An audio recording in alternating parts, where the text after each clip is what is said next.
Yeah.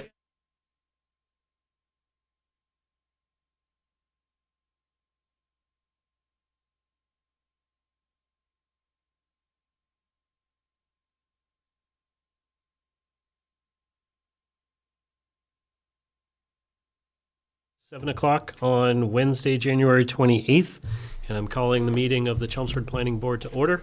My name is Chris Lavalley, and I'm the chair of the board. Tonight, we will be following the posted agenda.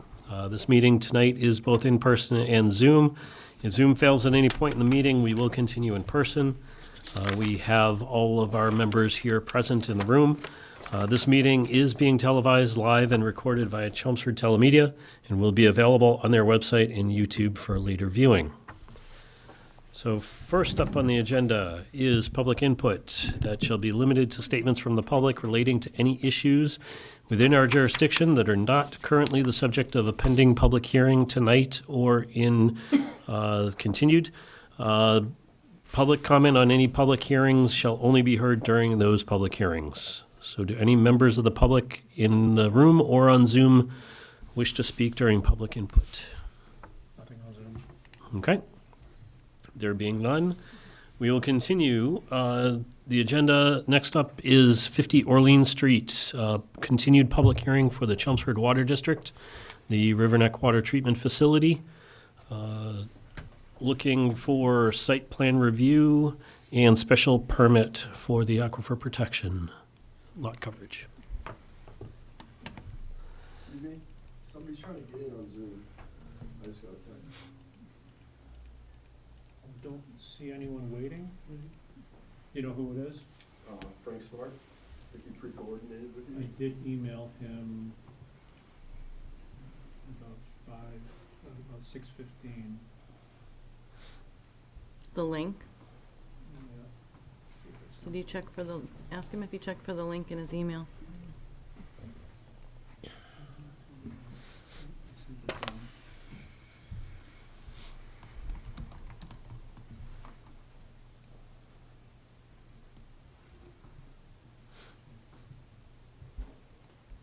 We'll give him another minute or so.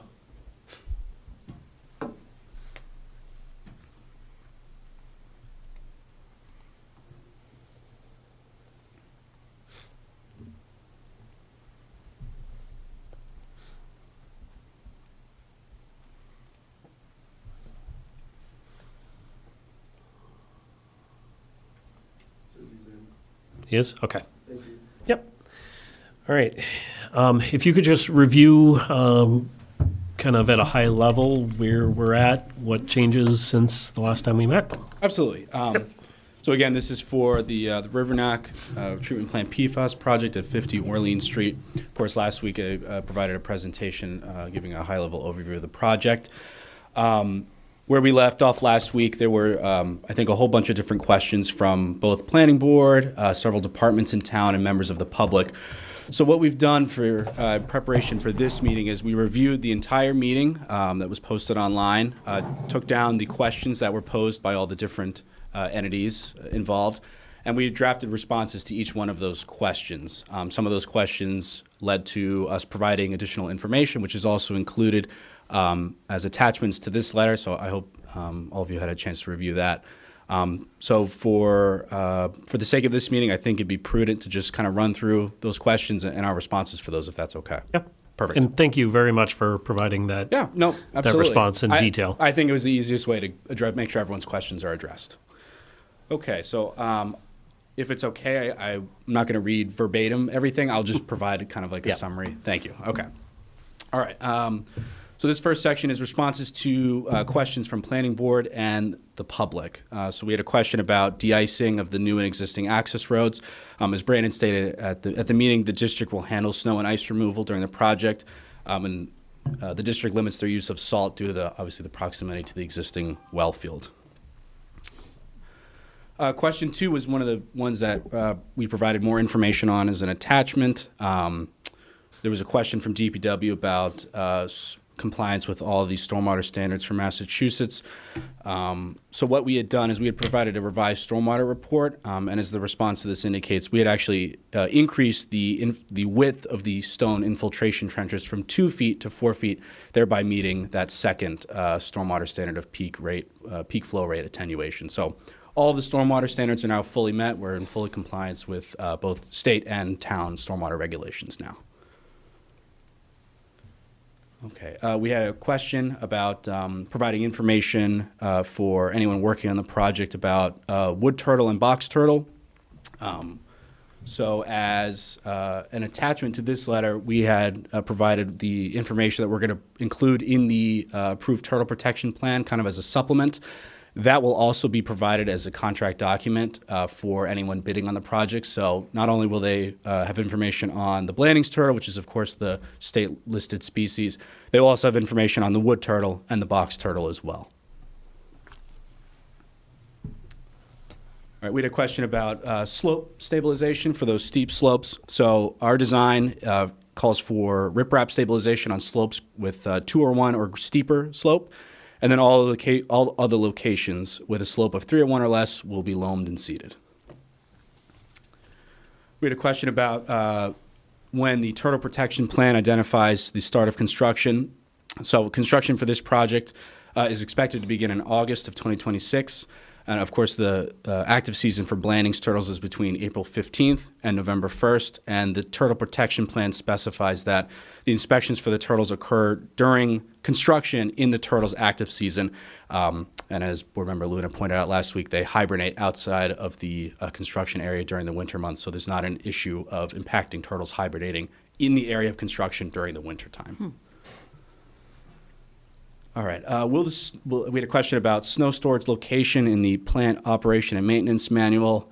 Yes, that will be provided, and that snow storage area was indicated at the end of the new access road, kind of on the far side of the PFAS building, in relation to the existing building. So that will be provided for plant operation and maintenance.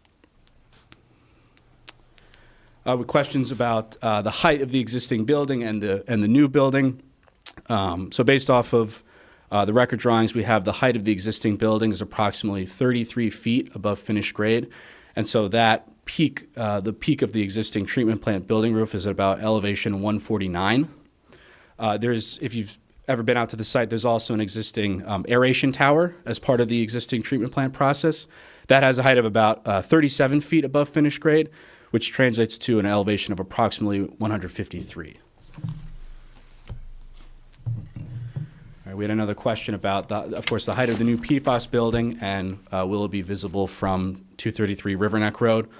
As I said last week, so in compliance with Chelmsford max building height requirements, the peak of the new PFAS building roof is about 33.7 feet above finished grade. And that means that the peak of the new PFAS building is about approximately elevation 148.5. There was some other questions about clear clearing. And what I'll say on that is that tree clearing, is going to be limited to the minimum extent possible, as shown on those site plans. So, tree clearing has to occur in the areas of the access road and the new building. But everywhere else, any areas that are currently wooded, that are not going to be where obviously the new PFAS building is, are going to remain wooded. So we try to limit the amount of woods that have to be cleared for this project. There was a question about if the new building and access road can be located west of the proposed location. I think as we said last meeting, the building cannot be relocated because we're right up against that 100-foot wetland buffer. We do not want to impact that resource area. So that is the reason that it cannot be moved. We did look at other places around the site as well, and the location that we show it on the drawings is really the optimal location in terms of disturbance and proximity to the existing process. Okay. There was a question about how many trees will be cut down as part of this project.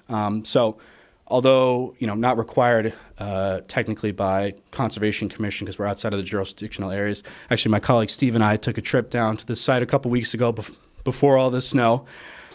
We did a walkthrough of the approximate area of construction, and we had identified about 35 trees with an average diameter of at breast height about 4.5 feet up. about 8 to 16 inches that will be cut. So 35 trees from about 8 to 16 inches in diameter. Most of those trees are red maple and eastern white pine. And I think there was another question about doing plantings. The district's property is almost entirely wooded, and so there's not really an opportunity to do new plantings because the area that we're disturbing is where a road and the new building will be. All right, so we had a question from, again, the abutter at 233 River Neck, that the town GIS depiction of the distance between the proposed PFAS building and their property line is incorrectly identified as 185 feet. So we had received a more detailed survey plan of that property, and the proposed building, PFAS building, is approximately 130 feet, actually, from the abutter's property line. But that's, I'm sure you know, is I think over 3 times the required setback by town zoning. We had a question about additional site lighting as part of this project, and if there's any lights, can they be motion activated? So no new overhead lighting poles or uplighting will be installed. We do have some small downward-facing lights at the exterior doors of the PFAS building for safety reasons, for the safety of the district staff, and these small lights can be motion activated. We had a question about noise generation from the existing building and any other additional noise generated. So I want to be clear that the noise from the existing treatment plant building is from an existing process. It's actually that aeration tower, those blowers. That's the noise that you can hear. We won't have any additional noise from the PFAS building. There's no blowers. So there was a question about if the project will impact the rights of abutters. And I think, Mr. Chair, you answered that as well. This project should not and will not impact the rights of abutters to develop on their properties. Another question about any new wells. We're not installing any new wells as part of this project. We had a question about if Chelmsford Water District was required to perform a turtle migration study of turtle migration patterns, Chelmsford Water District, as we've previously discussed, is required to prepare and implement an NHESP-approved turtle protection plan, which again was provided in the application package. We had a question about expected start and completion timeframes for the project. So right now it's expected that the project will be awarded this coming June, with construction anticipated to start in August, as I said. And then the completion date is right now June 2028. So about a 2-year construction timeframe. All right. So that's the last of the planning board and members of the public comments. Now on to town DPW. Question from DPW on an enclosed dumpster pad and dumpster depicted on the sets, I guess with the idea that the PFAS building will be generating new waste. So the answer to that is that we're going to use the existing treatment plant dumpster for any refuse during treatment plant operations. PFAS building is not going to generate any refuse. It's not even really a permanently occupied space. There's no refuse generated from this. And during construction, the contractor brings their own dumpster and handles all of the refuse disposal during construction, and then that dumpster is taken off site. So no new dumpsters, no new refuse as part of the PFAS building. Had a comment about sewer separation between new sewer and water mains per Mass DEP standards from the DPW. Clearances between water and sewer will be met, either 10 feet horizontal or those 18 inches vertical where practical. There was a suggestion about signage for no snow storage in the detention basin. That signage will be posted. There was a comment about a construction entrance with 3 to 6 inches of riprap. So on one of the drawings that I believe we had provided as part of the stormwater report, revised stormwater report, we do show a riprap construction entrance. Cut and fill, there was a comment about cut and fill calculations. I believe those were provided with the original application, so we pointed to those as part of our response. And they made a comment about slope stabilization on slopes steeper than 3 to 1. And as I said, greater 2 and 1 or greater will be riprap, 3 and 1 or less, loamed and seeded. And then just a comment from the DPW that the project shall not interfere with easements. This project does not interfere with any easements. Another comment about backup power for for backup power to the new sewage pump station on site. It's a very small little submersible pump station in almost like a plastic pipe almost, and that's really only carrying condensate water. So it really just drips in from the piping. There's no bathrooms in this facility, so it's not even sewage. So backup power to that, there's an existing generator on site. Backup power to that little submersible pump station will be provided by the existing generator. So that's taken care of. Another comment on O&M of all stormwater systems and BMPs for future maintenance of those facilities. So all that information on any new stormwater systems and BMPs, like the infiltration trenches, again, that will be included in the plant O&M manual that will be incorporated with the PFAS building. Another comment that the project, the stormwater management for the project shall comply with DEP stormwater management policy. And as I said, we've submitted that revised stormwater report. All those standards are met. So that report is available for reference. Okay. So we had a couple questions as well from the town fire department. Again, just seems like a general comment to apply with all building codes, mass, general law, NFPA, Chelmsford town bylaws. The project complies, with all applicable codes and regulations. Is our response. Another comment to provide what's called a Knox box to the outside of the PFAS building, so the fire department can access the facility if there was ever an emergency. So we have added a Knox box to the closest door on the new access road, so it'll be keyed to Chelmsford Fire Department specifications, so they can have access to the building in the event of an emergency. All right, and then a last question that we had received was about truck access using Chelmsford Ladder 1 as kind of the basis for site access. So last year, actually, we had reviewed the proposed site access with the Chelmsford Fire Department. I had provided, as part of this letter, the drawing that was shared with them at the time, and the access road, as currently designed, has more than sufficient space for that fire truck access. Okay. So that's the last of the questions and the responses. All right. Do you have anything else to provide before I have the board to ask questions? Nothing Okay. else. Evan, do you have anything else? No, not at this time. All right. I'll take it around the board for questions. Mike? No, I'm fine. Joel? Yeah, I do have a question about the infiltration basin. Because the response didn't really address the issue that I didn't articulate very well, but I'll try to articulate it a little bit better. On page 4 of the original stormwater report that was part of the entire package, it says, and this is the source of my question, it reads, "This infiltration basin retains and infiltrates stormwater runoff and is of adequate size to intake increased runoff from the proposed impervious surface. Because there are no records as to the construction or presence of the basin's underdrain, full compliance with the Massachusetts Stormwater Design Handbook would necessitate a complete excavation and reconstruction of the basin. In weighing the benefits and environmental costs of reconstructing the basin to comply with the Massachusetts Stormwater Design Handbook, it is instead proposed the existing infiltration basin will be used in situ.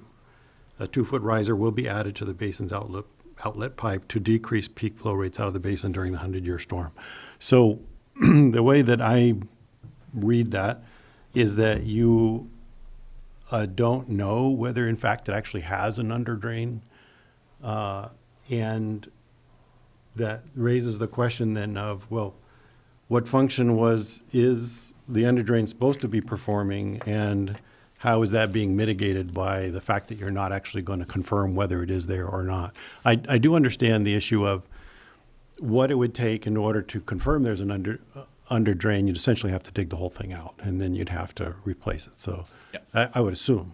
So that's my question is, what function is the underdrain supposed to be performing, and how is what you're doing mitigating that? Because that was not addressed in your Sure. response. Yeah, I mean, so I'd say that sentence from the original stormwater report was an error. Okay. To our knowledge, there is no under drain here. The the existing outlets that are shown there, those are the only sources of conveyance out of the infiltration basin. And like I said, we're adding to gain advantage of some additional storage capacity in that infiltration basin. That riser is going to give you that elevation to allow for greater storage than was previously was previously provided on site. And I'll say this, I mean, Steve could probably address this too, is I think we've been out site multiple times during, spring, summer, fall, different times of the year. We've never seen any issues with, conveyance out of the infiltration. It's always as dry, as dry as a bone. Right, okay.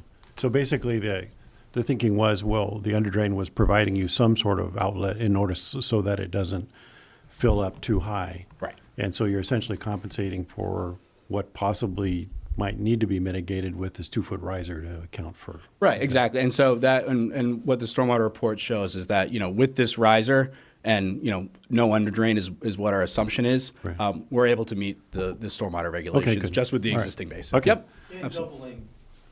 doubling the. And doubling the infiltration trenches as well, the width of Right. those as well Right. gives you more, peak runoff attenuation. Right. So. Okay, good, thank you.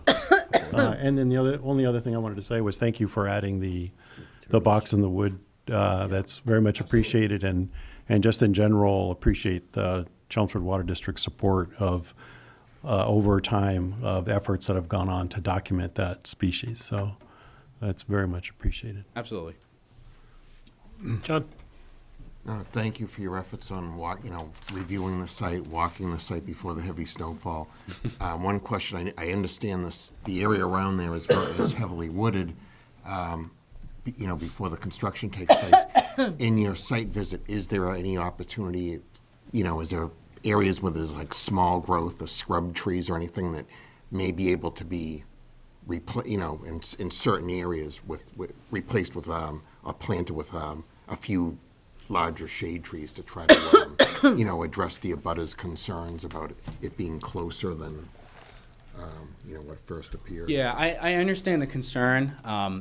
Unfortunately, just from what we're seeing on the site, there's really not going to be a lot of opportunity to do that. I mean, just from the perimeter of what's remaining wooded to the building, you really don't have that much opportunity, and we wouldn't want to introduce something, now you have a risk of a tree falling on the building or undermining the new road or affecting the process there. So, or and affecting the infiltration basins. You have now stormwater BMPs that have to be maintained, and having a tree next to that would be detrimental to the long-term lifespan of that BMP. So, I mean, if it were possible to do so, again, it wouldn't be the worst idea, but I just don't think there's room on site to do that.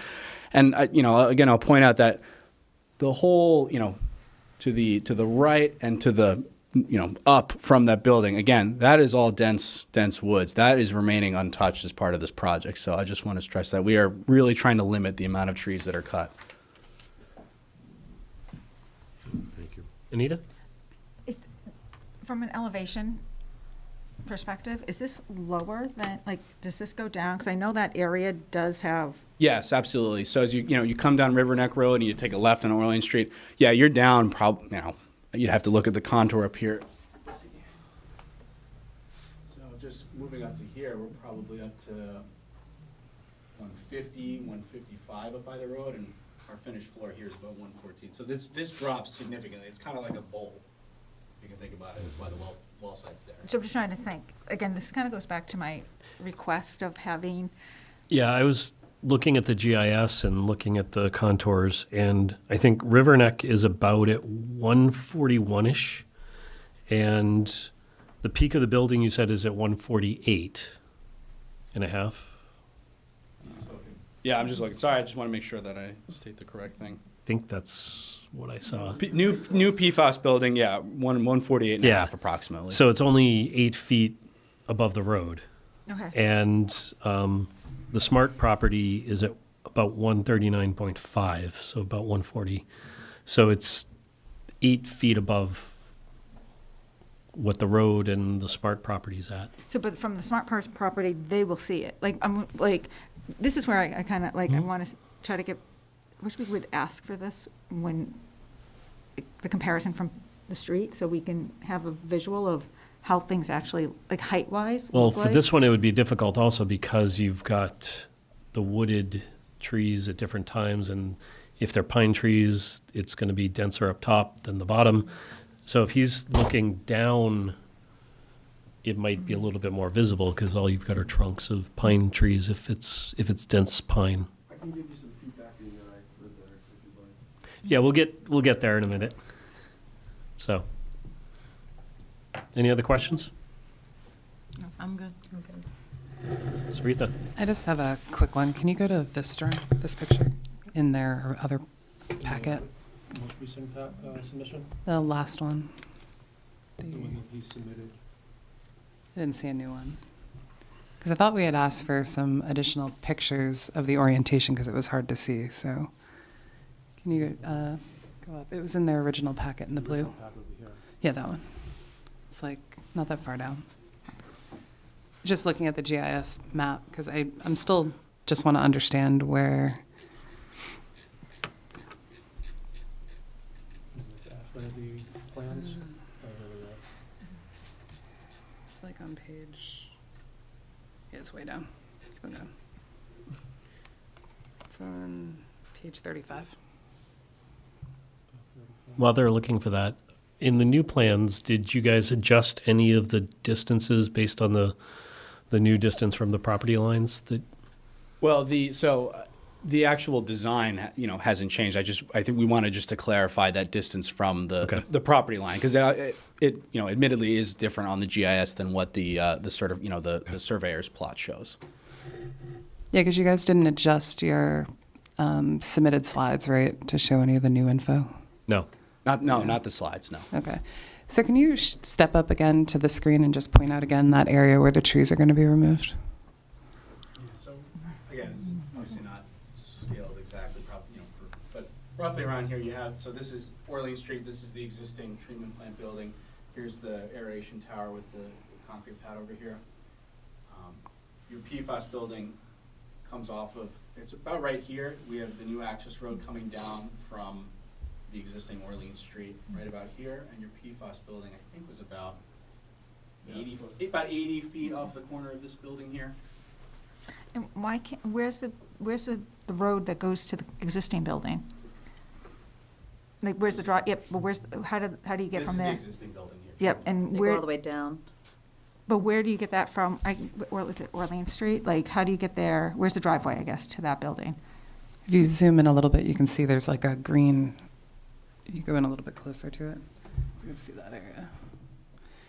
You can see the edge of that green right next to that dark middle line. So they do have some open green space around the building right now, both in the top and the bottom.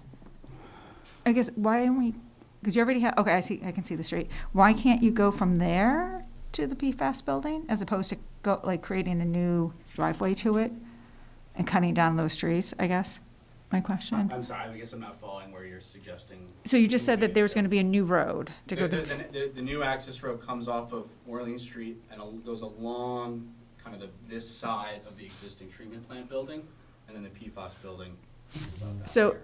but I see cars parked on the other side of that building, right? Mm-hmm. So there's a road coming from the street right there. Why can't we go from, like, why are you adding another entranceway and cutting more trees? Yes, then I can answer that.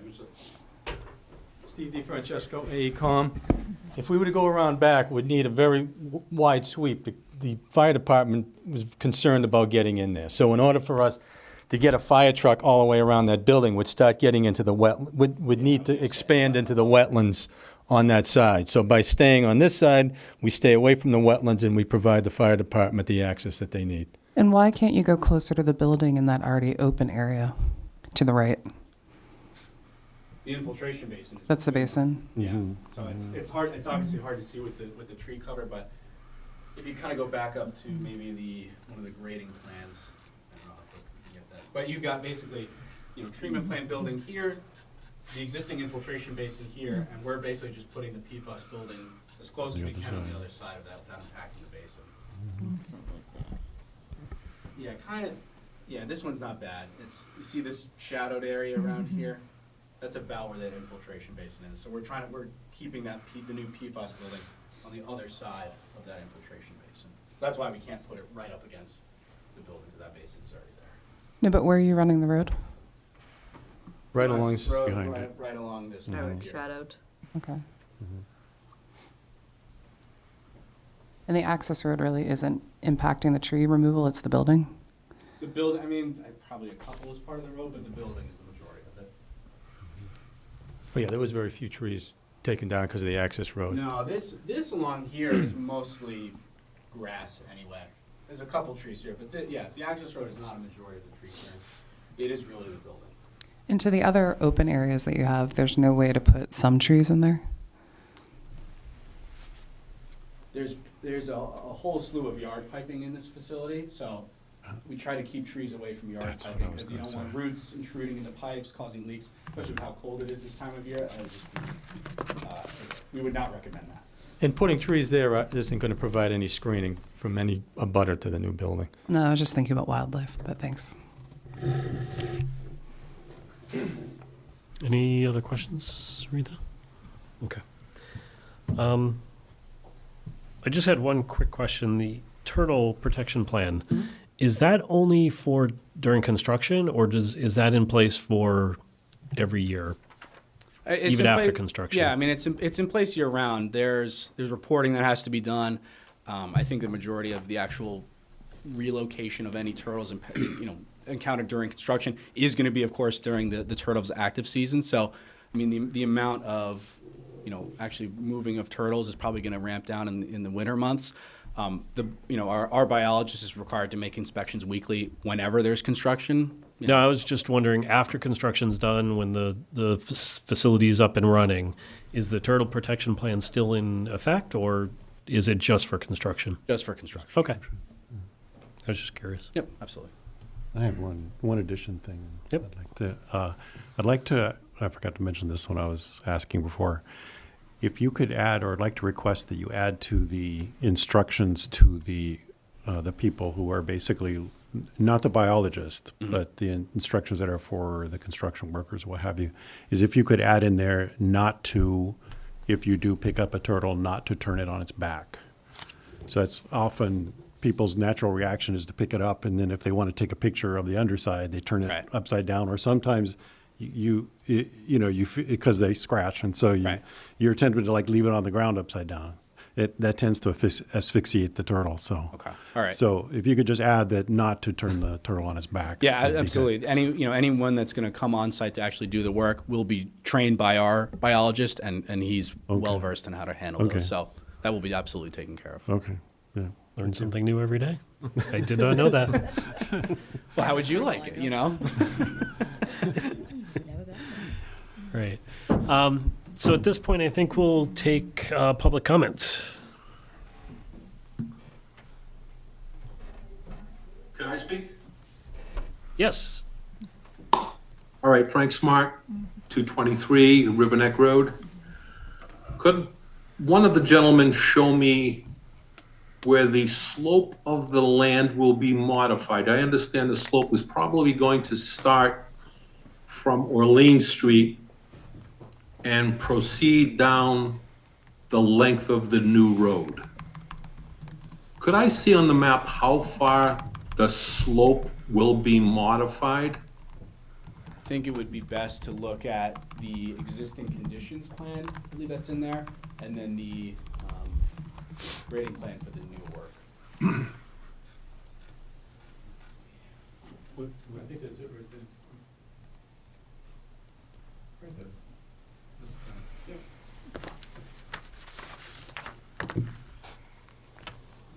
So as part of this project for slope stabilization, we're putting in a riprap swale, which again is part of your stormwater PMPs.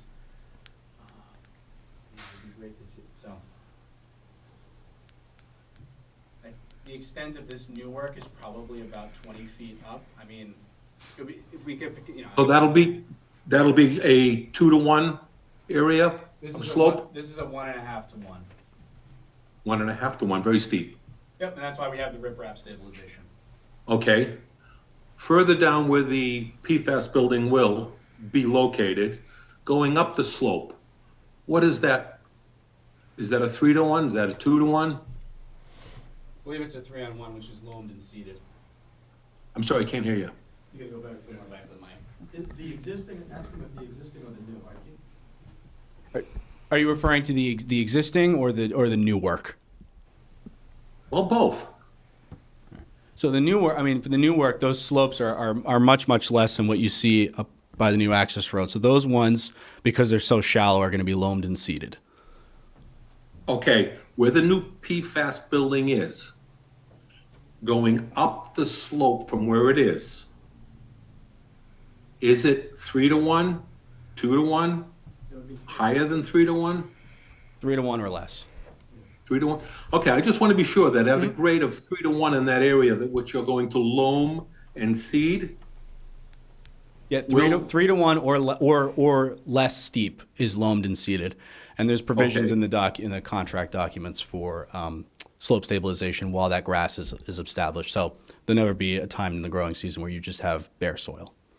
okay, in that area of where it's 3-to-1, all the way up to level plateau, could there be trees planted in that area?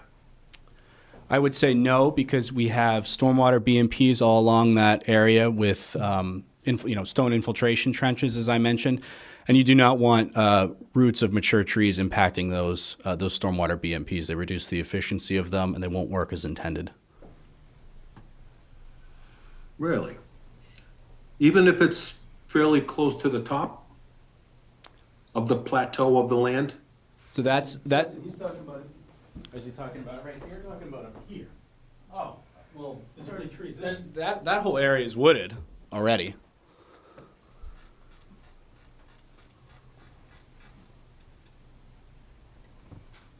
So, okay, because it's very difficult to understand where the PFAS building is, what trees will come down. I understand where the footprint of the building, they'll be removed, but usually you go around the building and trim trees, cut down trees to prevent anything from falling onto the building.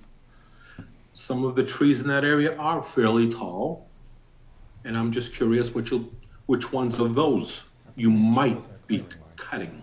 Yeah. So I don't know if we can go back to the grading plan.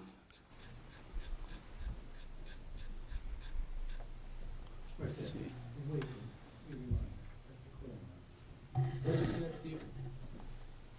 Oh, this is like, right here.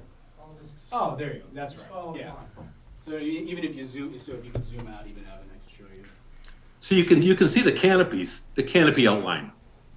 Yeah. So this kind of clouded Scallop line. is the extent of the tree clearing, because we do have to establish these stormwater BMPs. So it is beyond the building, but you have that stormwater BMP you have to put in. So if I'm So you looking, will not selectively trim any of the trees in that canopy area? We will not cut any trees outside of this clearing area shown on the plans. And that area upslope of the PFAS building, none of that is going to be cleared. Okay. so from the building, it looks like the road in front of the building is about 20 feet, and then roughly another 20 feet with the BMPs. I'd say about at the maximum. Yeah. Yeah, that's about right. Okay. Any other questions, Mr. Smart? No, that's about it, Chris. Okay, thank you. Any other members of the public? Yeah, if I could just emphasize what was just to facilitate, I think, transparency here. Jeff Smart, if you could bring up the picture just so I can emphasize what Mrs. Smart was saying. Any of them will do. Working on it. Seems a little confused. Everything Really just went big down. document. So while he's bringing that up, the concern is we can, from the property, you can currently see the existing facility.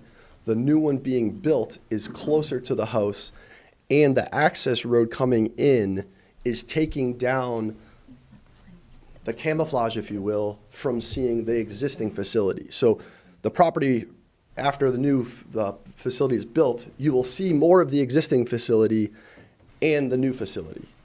I hope that, I'm just trying to bring, some clarity to what was just being discussed. So I don't think we need a response as much as it was just articulated. So thank you.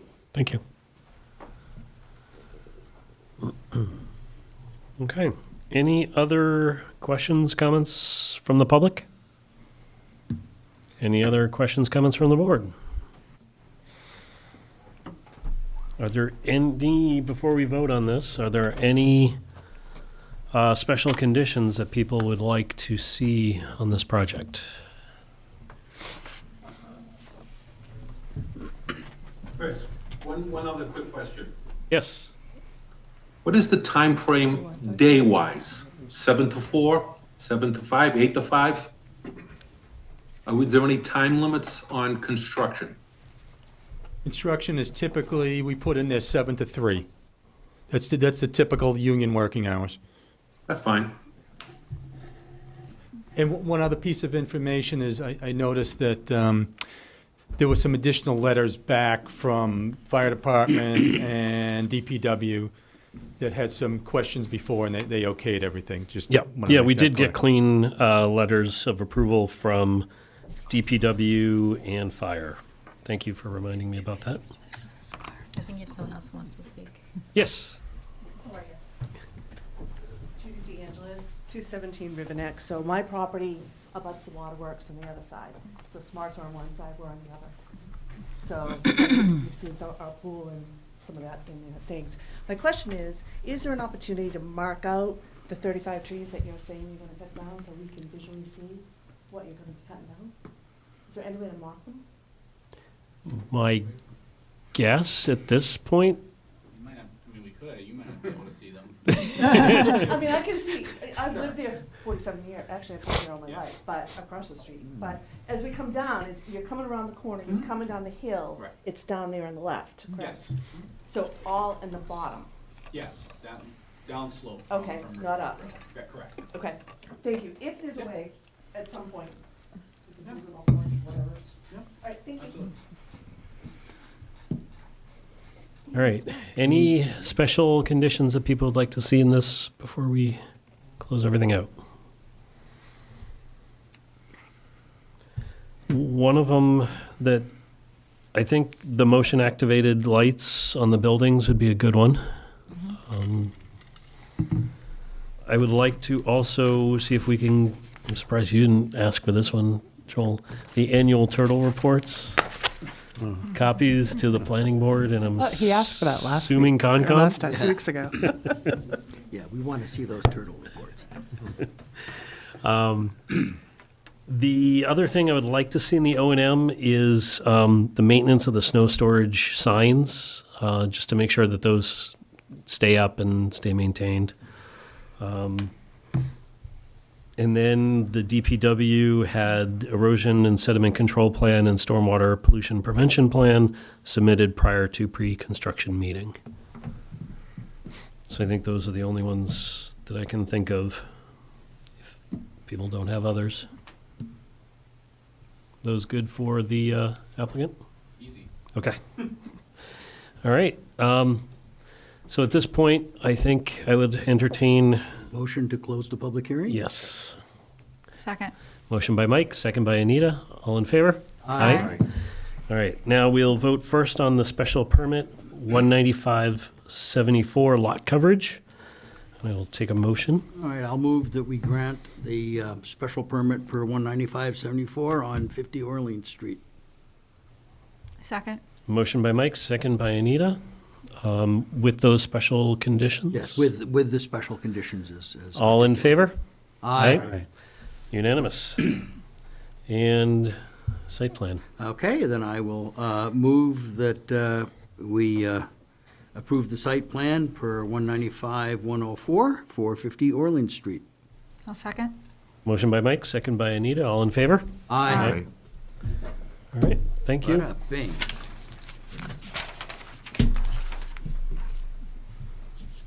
All right. Next up on the agenda are the zoning amendments for town meeting. I think the way that we're going to handle these is I'm not going to present them again. Thank you. We will go through, we will not go through the presentations, but we will go through the articles. If anyone has any questions, if there are any clarifications that need to happen. And then we will do a public comment option, and then we will vote on a recommendation. We'll go through one by one, see if we've closed them all out. If we've closed them all out, we can close the public hearing. If not, we can continue the public hearing for those remaining open until next meeting, and then close them out then. So the first one, the SAD overlay. There were a couple open questions from last meeting, and Joel had some homework. I sent in a slide. Oh, you do have it. Okay. He does. As long as the thumb drive doesn't misbehave.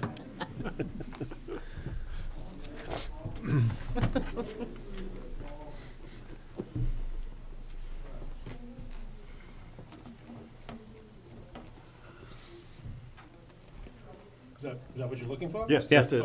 Joel? That's the slide. I think the slide speaks for itself. Do you want to shut the door? Evan? The other thing I was thinking of is that if we have,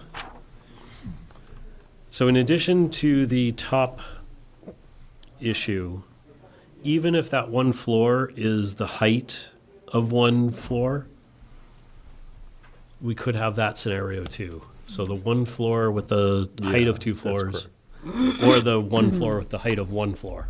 Yeah. So there are two possible configurations in the current bylaw if you're only looking at the gross Footprint. floor area Yeah. without the footprint. Yeah. If you add the footprint in, Then the building stays the same size. So this is an effort to make it consider the three-dimensional aspect. yes. Yeah. Well, this is so when we say, when we don't look at gross floor area, Yeah. they can actually build something like that wide.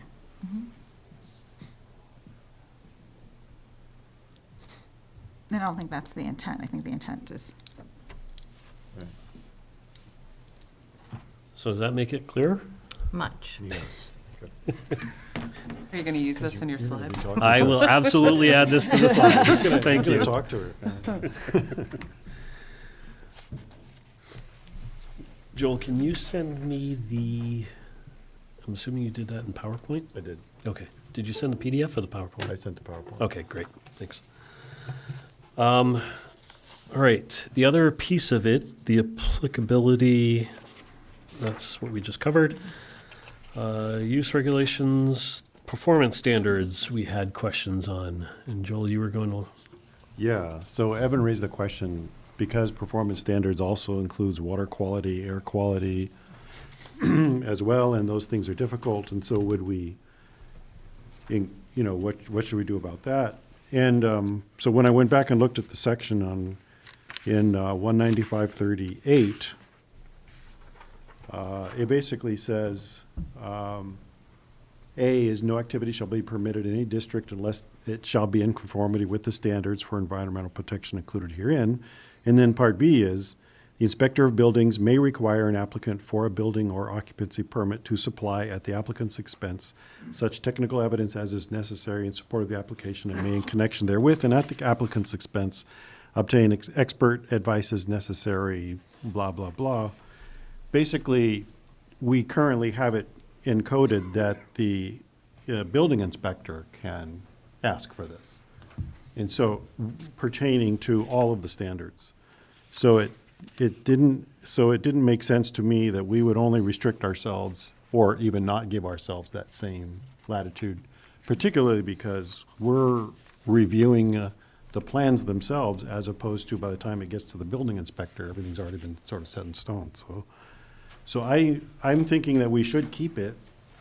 And I do agree, though, that just in general, both the building inspector and we would acknowledge that, for example, water quality would be, the way it's written, that there really isn't much sort of local jurisdiction you can do for water quality other than what we currently do through the stormwater standards. The air quality, however, there are studies that you can do for air quality. The one that I was looked up was the one that was done for Newport Aggregate. In terms of there was an air quality study done there with concerns about, the kinds of activities and how that would impact people in Chelmsford, actually. So I think that actually requiring or asking for an air quality study is reasonable. And then certainly the noise is reasonable, I think, as well. So I think in general, it's a reasonable thing for us to ask, is what the conclusion I came to after looking at what our bylaws currently are, so. Okay.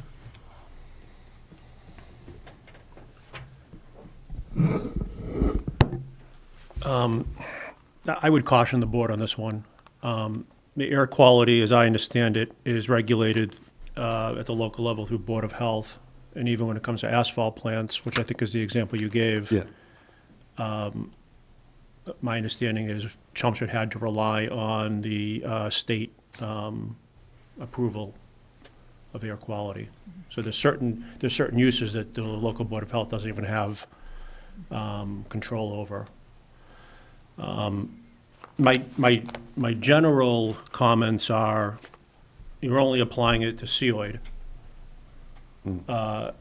which only captures a portion of projects. And the air quality and the water quality they're very technical in nature.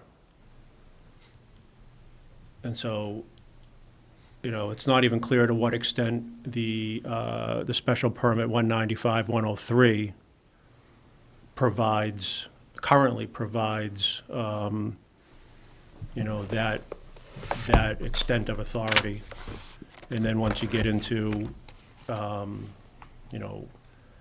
real applicability, if the planning board were to go down a peer review of an air quality or water quality, to what extent does it quickly become a state or a federal, regulation? My final comment is, the way this is currently handled is with an affidavit.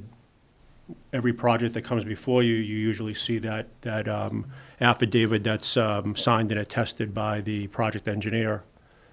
I think it goes without saying, while the building commissioner is ultimately tasked with verifying compliance with air quality and water quality, we rely on the affidavit. And as you guys know, in your planning board permits and in Concom permits, there's usually a boilerplate standard that any and all federal, state, regional permits that are required, licenses, shall be obtained. So it kind of falls in one of these areas where historically the town has used the affidavit, relied heavily on the affidavit, and then incorporates a boilerplate condition, basically putting the applicant on notice that where there are, again, federal, state permits and licenses, that they shall obtain them. So I would caution you in the context of, of all the projects that you've reviewed, how and when would you apply doing a technical review, peer review on water quality and air quality as part of an approval once you get beyond traffic, drainage, all the other typical reviews that you do. And I don't think, looking back at the projects, I can't think of any offhand that we would have needed this. Right, that was But gonna it be doesn't my- mean that there won't be any in the future. Can you think of any, with the I mean, benefit of the retrospective scope, where we approved a project I that could, turned I out could to have see all of the adverse- projects. I could see, based upon your current review, with it becoming more and more technical in nature, I could see where boards would want to dive deeper into water quality and air quality. Truck traffic, speaks directly to air quality. Right. But I just don't know how you apply that to truck traffic. It's on the roads, they're allowed to be on the roads. And then water quality, this provision extends much further than stormwater. It talks about temperature. So you can quickly see how you can quickly apply new regulatory aspects that we've never applied. It doesn't mean we would for every project. It just means we could if You there's may a not- project that You may might. not, but remember that once something becomes part of the planning board regulatory authority, an abutter may ask for the board. So the board may not have an intent, but once again, you're inviting that as part of your authority. So if I were an abutter, I would read right from here saying, well, stormwater doesn't talk about temperature. What's the impact to temperature of the water resource? And for purposes of stormwater, I'm not sure it even regulates temperature. Yeah. So it's just, it broadens your authority tremendously. And I think it's the question for the board is, if you found yourself needing or wanting to go down that path, to what extent would you actually do it? And then, if you do it, similar to what council has said, like with definitive subdivision, you're putting the applicant on notice that you can ask for the information. Right. But then what do you actually do with the information as it applies specifically to your review and approval criteria? I'm not sure the water and air quality align very nicely with your current special permit approval criteria. I mean, you could make an argument, I could see that, for example, if you had a use, a skunk taming factory or something like that, where it could be objectionable, that you would want to establish that, no, in fact, it's not going to, that is something could have an adverse effect on the neighbors, and that you would just want to ascertain that, no, you can show there's some quantifiable, reason why we think that's going to be okay. Or what, the one thing that we've tossed around at town meeting a couple of times is marijuana, not the selling, but the manufacturing facilities. That has an odor. We've known, that does have an odor. Would that, that might be an example of when we might want to Yeah, but, I mean, apply something like that. we already, for special permits, look into the adverse impact.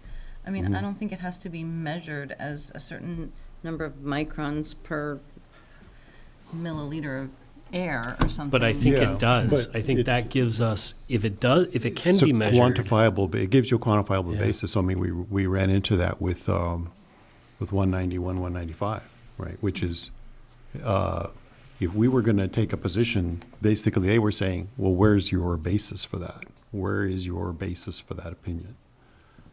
What, on what facts, on what quantifiable facts are you basing that? And it's really more, this gives us again, this isn't saying we are going to ask for it. It just gives us the ability to ask for it. If we felt like there was a concern that we had, that we felt like we needed to back up in some quantifiable way. That would be the reason for doing it. And it also could give the applicant a little bit more protection if there isn't an impact. They can easily quantify it using this bylaw. But I think Evan's point that this pertains to SEOD, and it's something that if we want it, we probably want to apply it more generally. I think it's a good point, so I don't know if you want to start here and But I think spread the outward key or is really around the Because of- criteria and the project uses, commercial or industrial Okay. abutting residential. Okay. I think that's why it's really just focused on the overlay here, Okay. because that's where we could have that conflict between the two uses. Yeah. And that's, It's very granular. I mean, It is. It's part of, you mentioned River Neck Road. Even without getting into those granular conflicts, your special permit criteria, which the board relies on, and many boards do, is, neighborhood character and social structure, which has little or nothing to do with any technical, quantitative standards. It's a discretionary I'd rather leave it at determination. Yeah, but Yeah, these do have, but at the end of the day. these do have standards that you Right, can like- measure. No, they do. I'd What rather But leave if you're concerned about the context of applying this, just bear in mind that that would mean that neighborhood character and social structure is neutralized. And you're then relying on very technical data, of which it may turn out, and very likely turns out, that an attorney, either your town attorney or an applicant's attorney, tells you that you don't have authority under air quality. Why would it neutralize the other criteria? No, I'm saying, if you come to the determination that you're not concerned about neighborhood character and social structure, that means you're going to a more quantitative, data-driven reason for determining impacts. Well, I'm not saying we would do this at the detriment of those others. This gives us another tool. I would say we still want to look at all three. Right, I mean, I just, again, thinking about like what an example that's come through is manufacture of marijuana. People have discussed allowing that in town, right? That's been, and there's, a distinct odor to it. When that comes, like, if that were to come in front of the planning board, you would say, no, that doesn't fit the social character of the neighborhood. Understood? And then you would maybe also use the odor, right? Like, the air quality of that as. Or it may show that the air quality is not impacted. Okay. But again, like, I don't think it's bad to have the ability to have these. I'm not saying we would use them, but there may be, to your point, a case in point. I also think that sometimes attorneys tend to frighten people or try to intimidate people on the planning board to not use just those things as reasons for not approving a project. And I think having, additional mechanisms for those who come after us is a plus at their option. I mean, also, if we ever had a situation where we were concerned and wanted to quantify something, and we said, we want you to do study X, then the applicant would say, well, I think it's overreach because you don't ask it of anybody else, and it's not in your regulations, not in your bylaw, so it's not fair of you to ask that of me. Oh, agreed. This would provide, at a minimum, would provide notice, Yeah, which would give you the Exactly. ability to ask for the information. and that's really what I wanted to do, because I think that right now, as it stands, our environmental protection standards aren't really, anything that we can really do anything about per se. I mean, we can to some degree, but we're limited, we're constrained because of the fact that we don't specifically say, we also, in addition to the building inspector, have the right to ask for these things at your expense. So it already exists. It just doesn't include us for the review process as opposed to the building inspector and his approval process. Any other thoughts?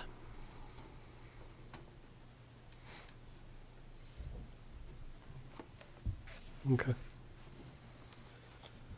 Are there any other, I don't think that there were any other updates or changes since the last meeting. So, are people comfortable voting on this one tonight? Oh, yeah. All right, I will take, before we take a motion to vote on that, are there any members of the public who wish to speak on this part of the zoning? Okay, there are none. So at this, can you come up to the microphone? I don't even know if this is why I'm asking it. I'm Stephen Mann, 70 Middlesex Street. What is COID? Is this the rezoning of industrial? No, to- that's the okay. next catch you item on the guys agenda. But to answer your question, COID is the Community Enhancement and Investment Overlay District.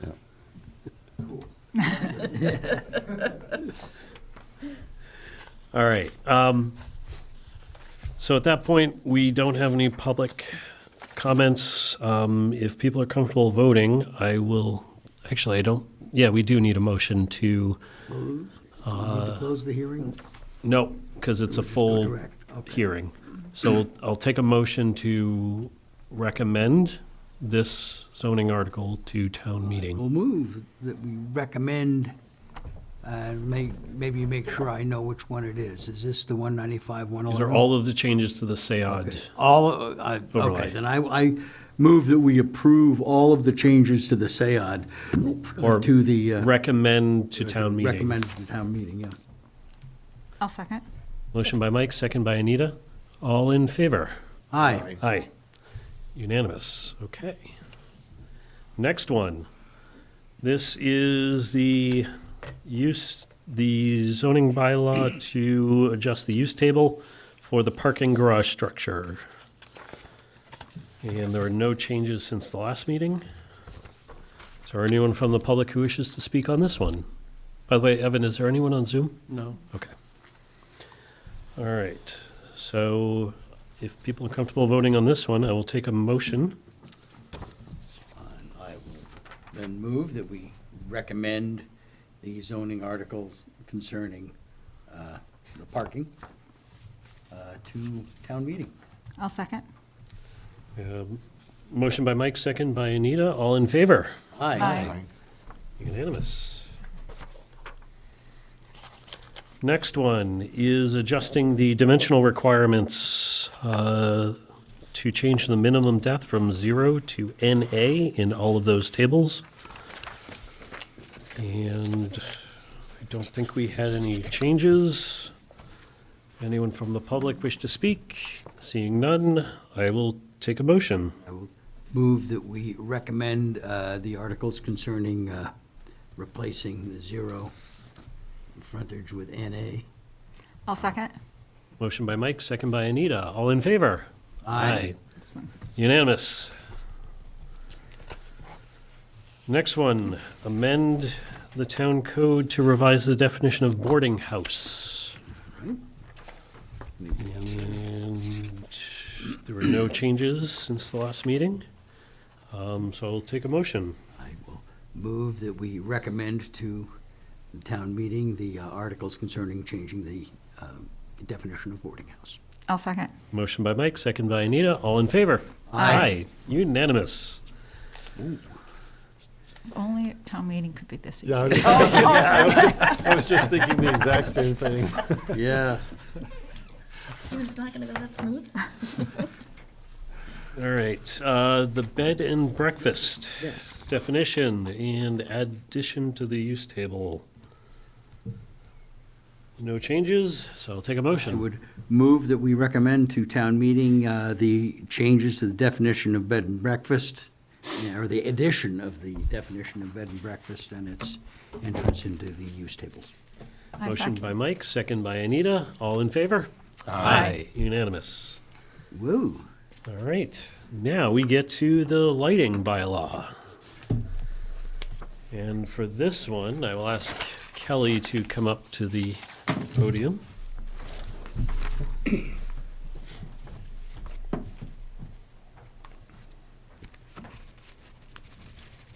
Kelly Beatty, 117 Park Road. Should I say something like there are no changes? There are no changes, but we did add some clarifying slides, if people would like to review those. Right, and these are along the lines of what is different this time around than there was last spring. And I would say there's probably three main areas. One is that we have disentangled what was for commercial versus what was for residential. And they now each have their own section. And in fact, Keep going, Evan, one more. Yeah. Yep, there you go. And in particular, the residential requirements have essentially been removed and replaced with a set of recommendations. This will remain a complaint-driven bylaw. So one of the things that does not exist in the existing bylaw is any real teeth to enforce it. Because it is complaint driven. What has happened is that we've had 25 years of basically people, except for the projects that come before you, anything that was installed and non-conforming remains non-conforming. So we separated these two out. The commercial is exactly as it was last spring. And it remains the case that the Chelmsford Business Association is not opposed to this bylaw. As the residential I mentioned, we've changed what were requirements last spring to recommendations. I would hope that going forward, people who watch this or watch town meeting or otherwise pay attention would take a look at what they've got and see where they might make changes voluntarily. Where we do have, the one place where we do have a backstop, if you will, for residential lighting is that if somebody is egregiously overlighting their property to the detriment of a neighboring property, there is a nuisance component to this where you can bring that to the town building inspector. And there was some question raised about whether the building inspector would be able to go at night to check this out. There are ways to approximate whether a given light is going to be in violation or not based on what direction it's pointed and how strong it is. And these are things that you can determine on a daytime visit. And I actually had, just as a side, I had a couple of excellent conversations and demonstration walks with Jose Negron, our building inspector, and he saw the light. I can't resist. And I think if you asked him, he would say this is tractable. And then the last thing that we have changed since the last time, the third thing, is that we have scrubbed the municipal requirements. There had been, my intent had been to, and that was part of the intent of why to have a general bylaw in the first place, to try to undo some of the wrongs that were done when we had the lighting installed as a result of the Johnson Controls Energy Services contract roughly 13 years ago. Interestingly enough, the street lights that we ended up with are actually pretty good and would have satisfied the requirements that I put forth last year, that we put forth last year, except for color temperature. Mm-hmm. And so what we did this time was that, first of all, there's no specific mention of municipal adherence to requirements. That's gone, except for the lighting along the public right-of-way, which is where the street lights are. And what's different this time than last time is that we removed the requirement for a lower color temperature. And with that small change, although it provides a loophole for future installations by others, utility companies and such, it means that the existing street light plant that we have doesn't need to be changed at all. So one of the things that became apparent a year ago is that even though on paper it would be reasonable that within 10 years, which is the sort of grace period that we've set up here, that we might be replacing the town streetlights with new ones. It remains the case that it would be a multi-million-dollar project to do that, and this was not the right time to ask the town to even look forward to something like that. So we've removed that. I guess that's it. Thank you. This slide we're probably only going to include for the board presentations and not town meeting, because it never got to town meeting last year. So they would be really confused if we included this slide in there, since they weren't presented anything last time. So this will only be included for us, the FinCom and Select Board presentations. The other thing I wanted to mention, Kelly, you said you won't be able to make it for the second meeting. At least not in person. Okay. And they don't often do a remote option. Because of the technical nature of this article, I don't feel comfortable presenting without Kelly. I think that's really, I have to say that's ironic. After seeing those tables and tables and more tables and setbacks and all that stuff, and you find this technical? Yes, I know. But lighting is not my thing. So, Evan, do you think we would be able to get this into the first night? We could make the request. Okay. And potentially have a conversation with the manager and the moderator. Okay. Because if we're not able to, my recommendation would be to push it to next town meeting. Or I could teach you about lighting. Knowing town meeting questions, no matter how much you teach me, there's going to be something I'm not going to be able to answer.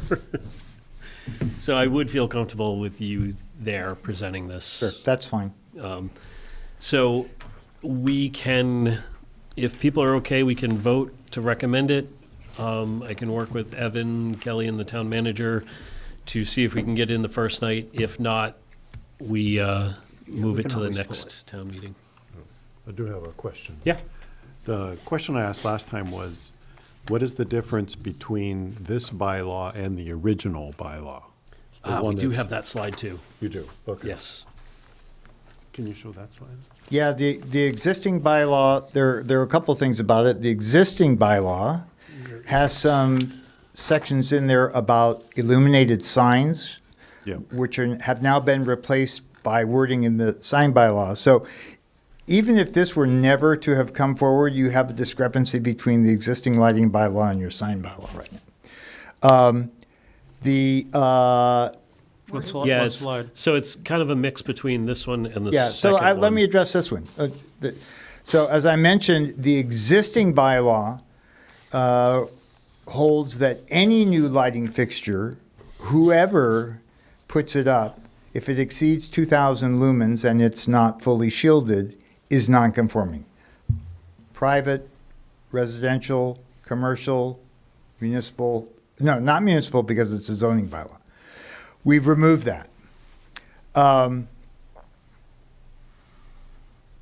think that's the only thing from there. Yep. And then the next slide. I think we're really talking about the last two bullets there. That the existing bylaw has no specifics at all about enforcement.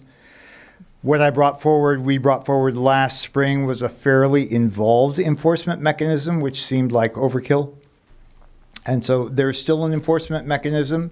There's still the notion that the town would have a lighting enforcement officer who would be the building inspector, unless you wanted somebody else to be that, or unless you wanted the benefit of outside expertise.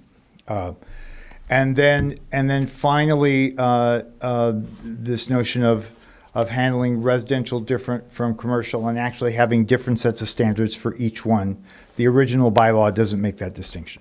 Okay, I'd like to recommend that you, I don't know who to look at here. I'm already I know what you're going, and I'm already taking those notes. Okay, separate slide.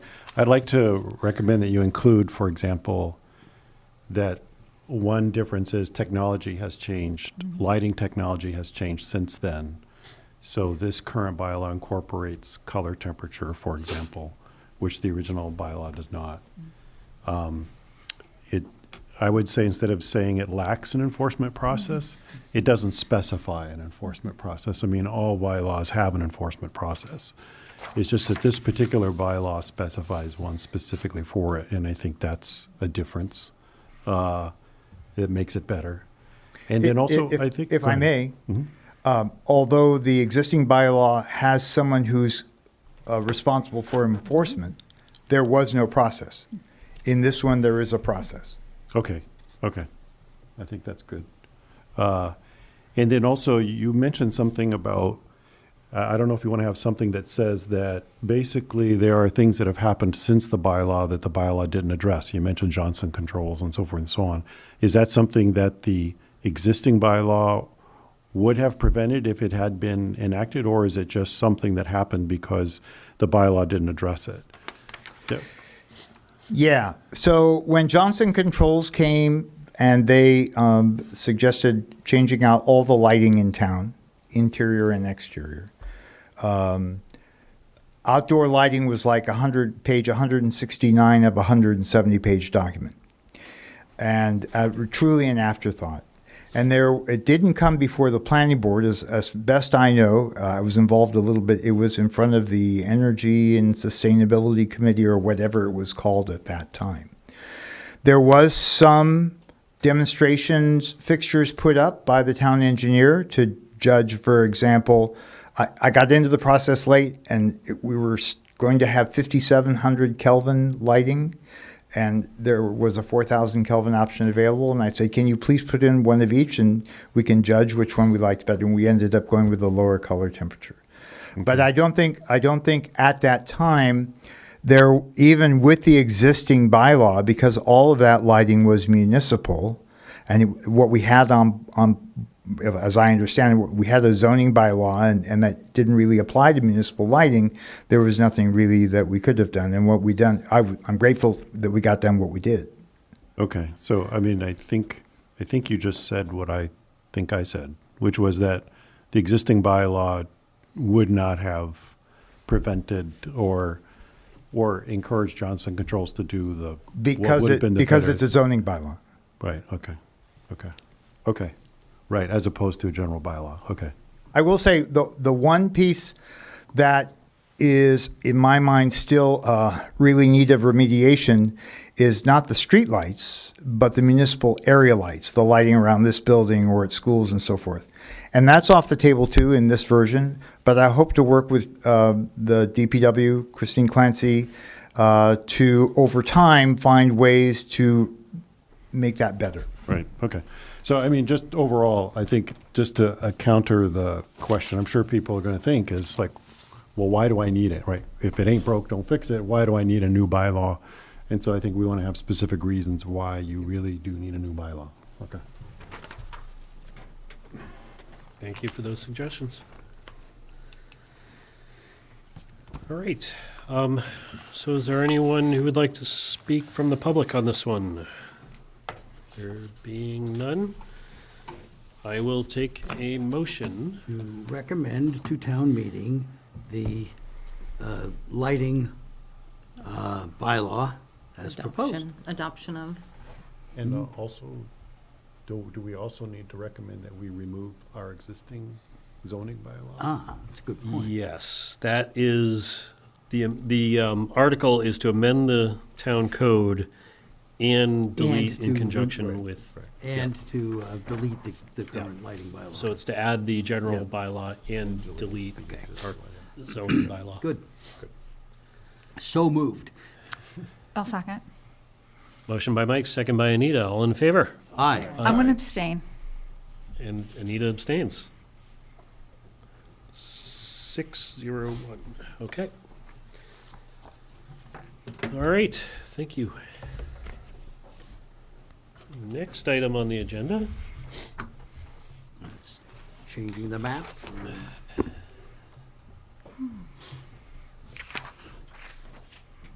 Next item on the agenda is the zoning. So this is actually to open the public hearing for amending the town bylaw, section 195-3, to amend the zoning map.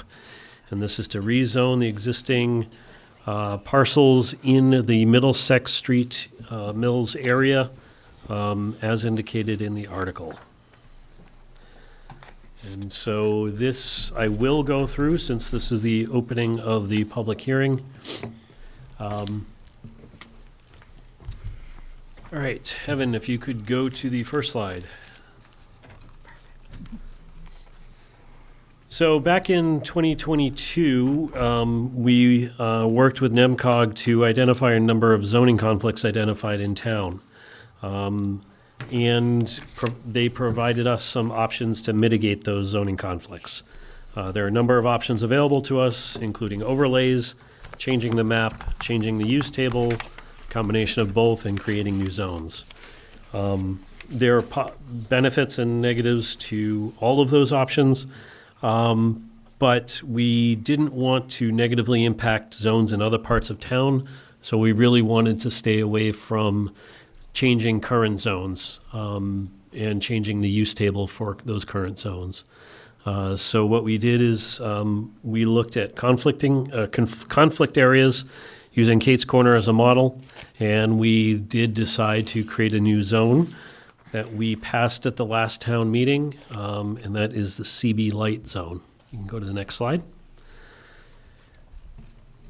This is the solution that we've developed for at least some zoning conflicts in town related to IA zones, where we can use this as a transition zone between IA and other zones like residential, or to replace an IA zone, a smaller IA zone.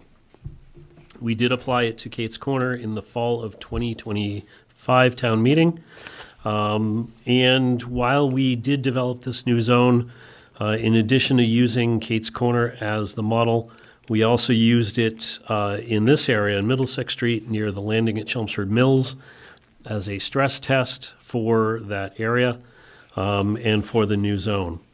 So this proposal is taking the work we did during that stress test and codifying it.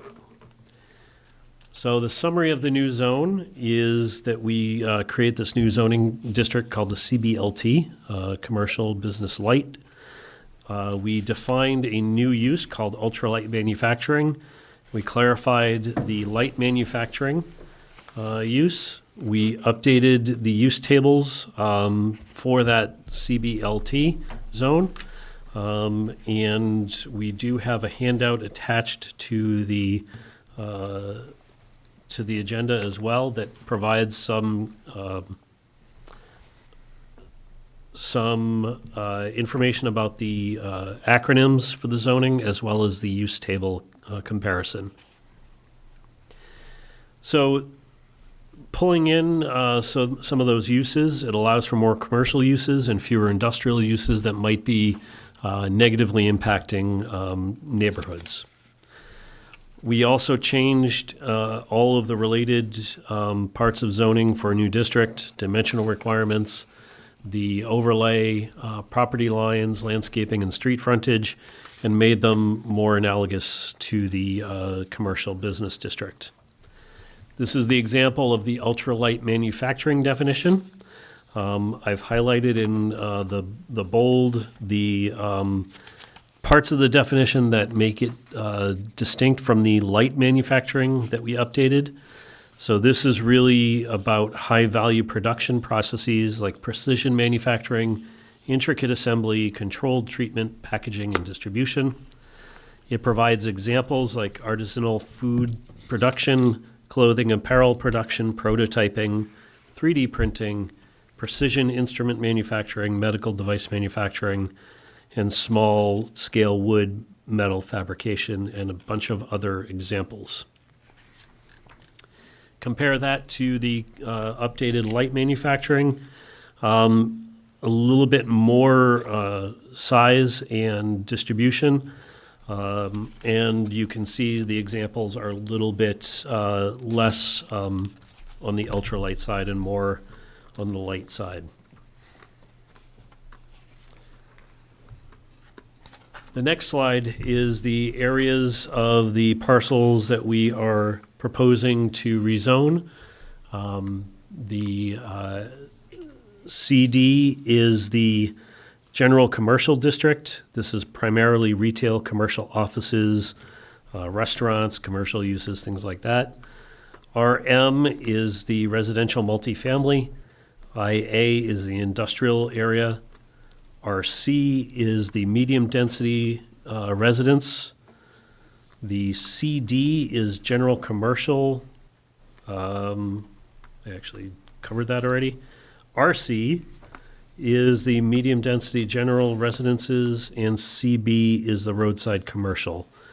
Things like high-traffic generators, retail offices, wholesale businesses, things like that.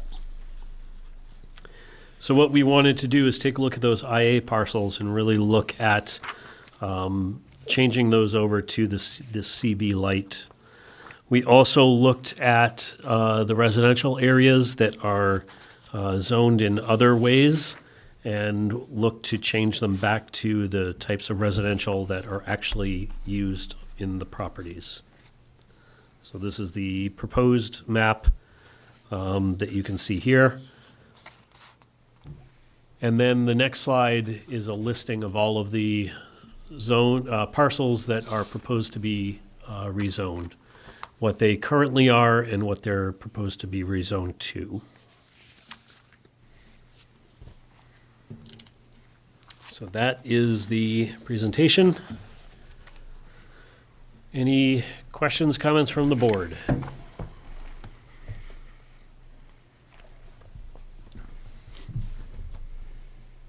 All right, so I will open it up to the public since I know someone is here to speak. Good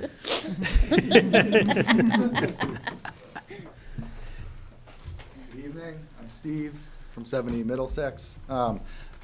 Just trying to understand what I've even been living with, thank you, yeah, right there, and what's gonna change. And so, I guess, can you guys boil that down for me? Sort of what, is anything changing regarding like how far my shed needs to be from a property line, or what color I can paint my house, or if I can do that or anything? I don't think so, but I wanted to know any sort of potential major impact that could mean for my future or selling the property at some point. What's your address? 70? So- It's, right. He's going from IA to To RC. So, yeah, I'm RC. going from industrial to residential. Right. And that's Your your hou- And home. you have a home there, right? Yes. So that would make more sense. Didn't know it was industrial. Okay. But that being said, maybe I've been living with some cool stuff that I won't be able to afterwards. So I just wanted to kind of know what rules change. Well, Well, it's more first of your all, you're neighbor. covered because you're grandfathered. Okay, So whatever you've got there now doesn't have to change. Yeah. okay, that's good. That's One, the big piece. One difference is if you're going to RC, RC allows you to go to two units, Two-family. two-family. Okay, What does that mandate? I mean, he's not required to do. It like- allows it. No, no, It it allows allows it. It allows it. but if I wanted to So put an addition and if- split it into two units, you're saying that would be okay? If you wanted to do that, you could do that under RC. You could not do that under IA. Okay, And then your neighbor next door, right, yes, that is IA, and is it going to RC? RC Going RC, also. yes. Yeah, so the good thing is now he can't build a distribution center next door to you. okay. Oh, does that mean they can't develop any more of the lot? Well, Because they- I've always kind of been curious. They can put a house, but they can't put like, a truck that, distribution center that's operating 24 hours and you hear trucks going in and out and stuff like that. Would it change anyone's ability to develop this part? Isn't that piece kind of undevelopable anyway? I think, yeah. Isn't we- that- isn't we that discussed what I think that we last talked time, about 'cause that it's too last close week. Yeah, to the that's, river. that's a bunch of, Because It's I a love swamp. looking at the green. No, we talked and about I the one on the don't other side wanna of the have a river building. last week. yeah. I've talked to them, they don't think they have plenty plans to do that, or would, but, again, they could sell it and someone else could, so, How many, Yeah, I don't think it would change with regards to clearing that or anything like that, but it was just that what's the use that somebody has there. okay, The only thing they could put there was could another put- house. Right, they Got you. could put industrial uses there. okay, Under the current zoning, under the zoning change, they would not be able to. Yeah. So you're actually go to a potentially less risky as far as what impacts you could suffer from whatever they do on their property, because it's going residential now as opposed to industrial. okay. And I don't know if this is a conflict of interest to answer this question, but I guess how would the rezoning affect property value? Probably not much. Isn't that? Probably okay. not much. Just Yeah. curious. That question comes up like many, many, many times, and we usually don't. I mean, and occasionally Anita will dabble into that, but most often we don't because it's so speculative. Okay. You're likely referring So- to your assessed value, your tax bill? Yeah. Well, it's not going to change your it's not tax gonna bill. change your, Okay. yes, yeah. Yeah. Let me see if I had anything. This has nothing to do with like a historic zone or anything. I won't have to, okay, cool. I mean, it will limit Here, that microphone. That was really weird. I was know. like, "What? Who's over there?" It will limit you from putting a warehouse on your property if you wanted to do that. Not enough room anyway, so, but okay. You won't be able to do that anymore if you had any inkling of doing that. Okay, good to know. Or wood operation or whatever. Cool. Well, geez, I guess. Yeah, our overall intent here is to rezone it to meet what's actually on the ground and in use in these properties. And to protect the. Better and- alignment. Yeah, and to protect the homeowner. current Yeah. Homeowners, right? Because what we've run into in the past is we've got into is a lot of things going up in residential neighborhoods that we didn't really want or expect. Or that the residents didn't realize they were in IA, and so the Yeah. lot behind them could be. So I guess another question: how come those two, like my house and my neighbor, like how did that even get left out originally? A hell of a good question. Yeah. There are places all over town you can Yeah. ask Yeah. that. This is this is area number 2 that we're working on. We've got whole other areas in town that There's we're 7. trying to fix. 7 things identified by Okay. NEMCOG. Well, thank you for trying to answer my really broad questions. I appreciate that. Well, thank you for coming to ask them. Yeah. Yes. And I guess you're going to have more meetings about this as well. This you said was the first one, or So this is the first one. I do like to keep it open for 2 meetings, just in case people can't make it for the first one. So we will likely continue this to the next planning board meeting, and then that's February 11th. And then we will probably close the public hearing at that point, vote on a recommendation, and then it will still need to go before the Finance Committee and Select Board for their recommendations. And then it will go to town meeting in April, the end of April, for a final vote, town-wide vote. okay. And So you if can I speak come, at any of those meetings too. There's Yeah. public comment. Okay. So if you have any questions, and they're all televised, so you can watch them. okay. So if I And you learn could something run for new in town between meeting. Yeah, now if you and really want, Yeah. that we've got Feb open. 11, on I back. can do that. Yeah. Yes, you can. Sweet. Well, geez, thank you very much. Have a great night. Thank you. You should think Thank you. about running for town meeting. I mean, there are Yeah. open spots. You can still pull papers, only 10 signatures, right? 10 signatures for town meeting? 10 signatures, yeah. Yep. And then you can vote on it. Wait, so what is this? And there's still time to pull papers. Yep, town meeting. Town meeting reps. What are the duties So of the when town we, meeting? you go to and vote on these articles town twice a meetings year. to Do vote. that stuff. Yep, Okay. and twice Twice a a year. Yeah. How do I read about what that? Call the town clerk. Okay. Yep, Just go to the or website. go pay her a visit. They'll fill you Yeah, in. it's real easy. My son's a town meeting rep. Okay. And We're you- all town meeting We're all reps. town meeting reps. Are we You can all- also No, go I'm not. to the town website, Oh, you're gonna and run. Yeah, it's got there's an article information on there. now about how to pull the papers. And But I highly recommend it because there's a lot of, like, not just zoning comes up, like there's a new school project coming up. I don't know if you have kids in the You system, do but more environmental stuff. I love all the stuff you were Yep. talking about, Joel, about making sure they treat the turtles right and even Yeah. care about them in the first place. So I would I be wonder if interested. he has in- landings down there. Conservation Commission would be Yeah. closest to that. Okay. but if you're a town meeting rep, you can vote on things that Yeah. come up that would be more in favor of that or not in favor of that. So, and it's really not a big commit. It's literally 2 nights in the spring, 2 nights in the fall, maybe an occasional special special. meeting. But it's an easy way to get involved in town Yeah. and know what's going on. Highly recommend it. I appreciate you bringing that up to me. Thank you. thank you. Thank you. Hope to see you there. Yeah, that'd be cool. Depending on what precinct, you could get your friends to write you in. What precinct is that, by the way? One. That's precinct 1? You What check. did you guys need? No, I'm North Chelmsford. Oh, so yeah. All right. All right, moving on. So I will take a motion to continue this Continue the public. public hearing until February 11th. February 11th. I'll second. Motion by Mike, second by Anita. All in favor? Aye. Continued. Great. Hey, we're really ripping along here. All right. Oh, no, Next a item. rippin'. I wouldn't describe that as a ripping. All right. right, next item is the citizens petition to overturn Article 29 as adopted in the fall town meeting, and to revert it to the original definition. We did invite Brian Latina, who's the author of the citizens petition, to present tonight. He is not able to make it. I did offer a number of dates. How about we move to table this until further? Yes. I don't know when, so let's continue it till the 11th.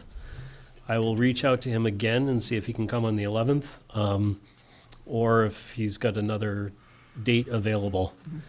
But Or another representative available that's going to speak. to yeah. it. I would like to give them the opportunity to present this to us before we vote on it. I checked with Evan, and we don't have to vote on this before the articles need to be submitted. So this one would just be a recommend or not. But it's, all of the language is already approved by town council and stuff like that, independent of our vote. So there's no urgency on this one. So this could continue until town meeting if we absolutely needed to. Very good. So I will reach out again to I move Brian. that we continue the consideration of the citizens petition for Article 29 to the next meeting. Motion by Mike, Or table it until a representative to present it is Well, available? I mean, we can deal with it again next. yeah, let's we'll put it on the agenda, and then I'll reach back out to Brian and see when he can present, and then either next meeting or I'll hopefully have a date. So motion by Mike, Second. second by Deirdre. All in favor? Aye. Aye. All right, continued. All right, next item is the Development Director's Report.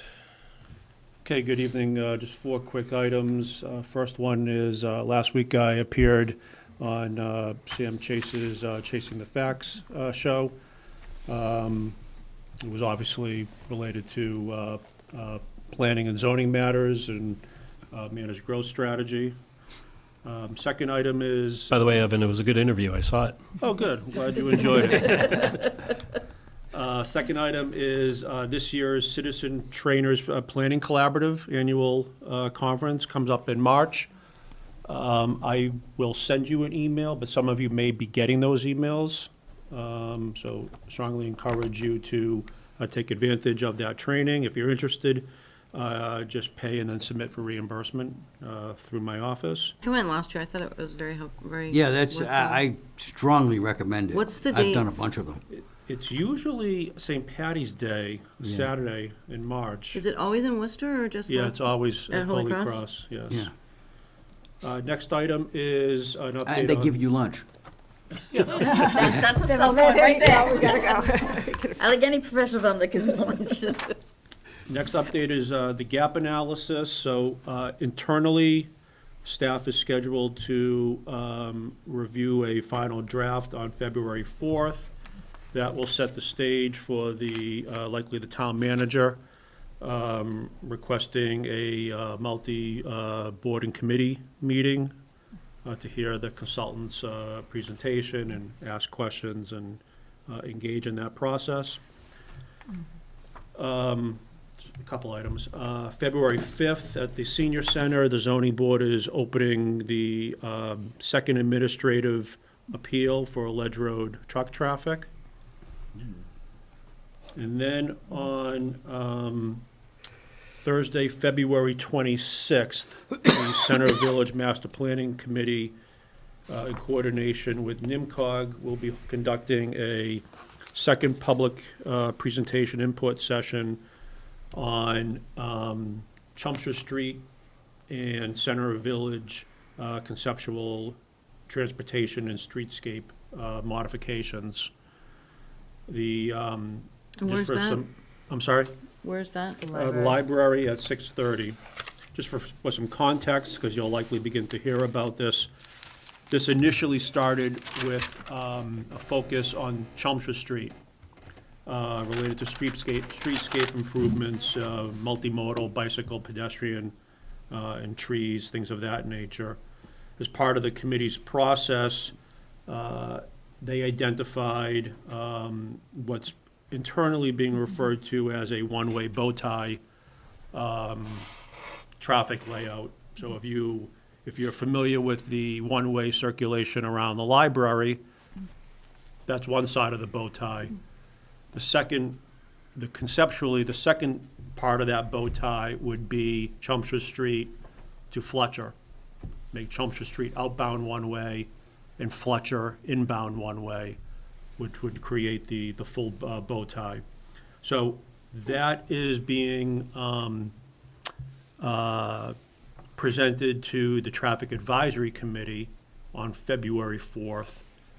And then the Center Village Master Planning Committee meets on February 12th in anticipation of the public input session on February 26th. I thought it was the 24th.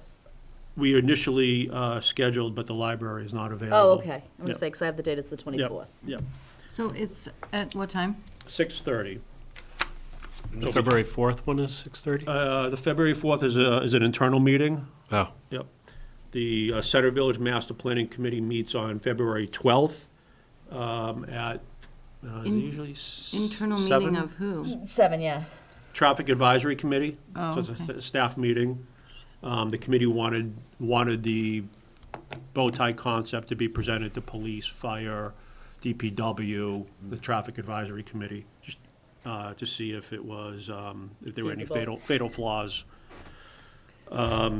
As I mentioned, the Center Village Master Planning Committee meets on February 12th. That's their regular monthly meeting in preparation for their special public presentation at the library at 6:30.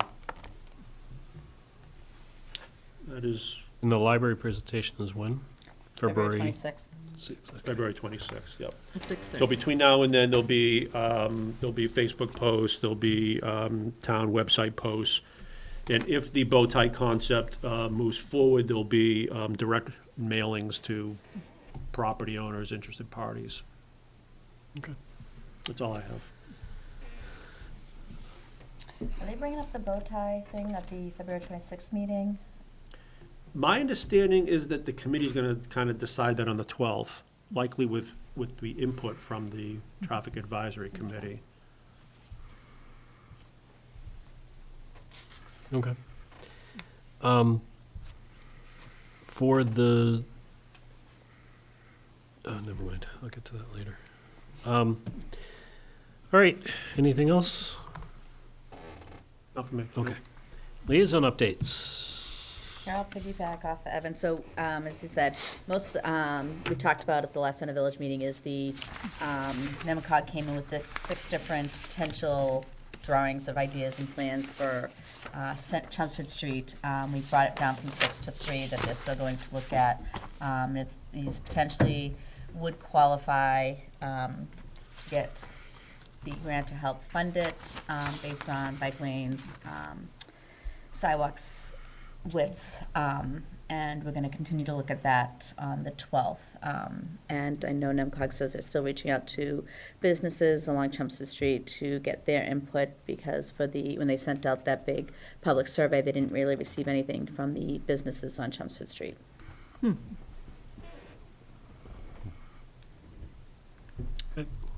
CPC met. There was a couple presentations of kind of smaller requests for funding. Bill Vines presented a request for some fence work funding for Coolis Farm. He's the Coolis Farm liaison on the Concom, and they're looking for almost $14,000 for building some fences at Coolis, and guardrails and, I don't know.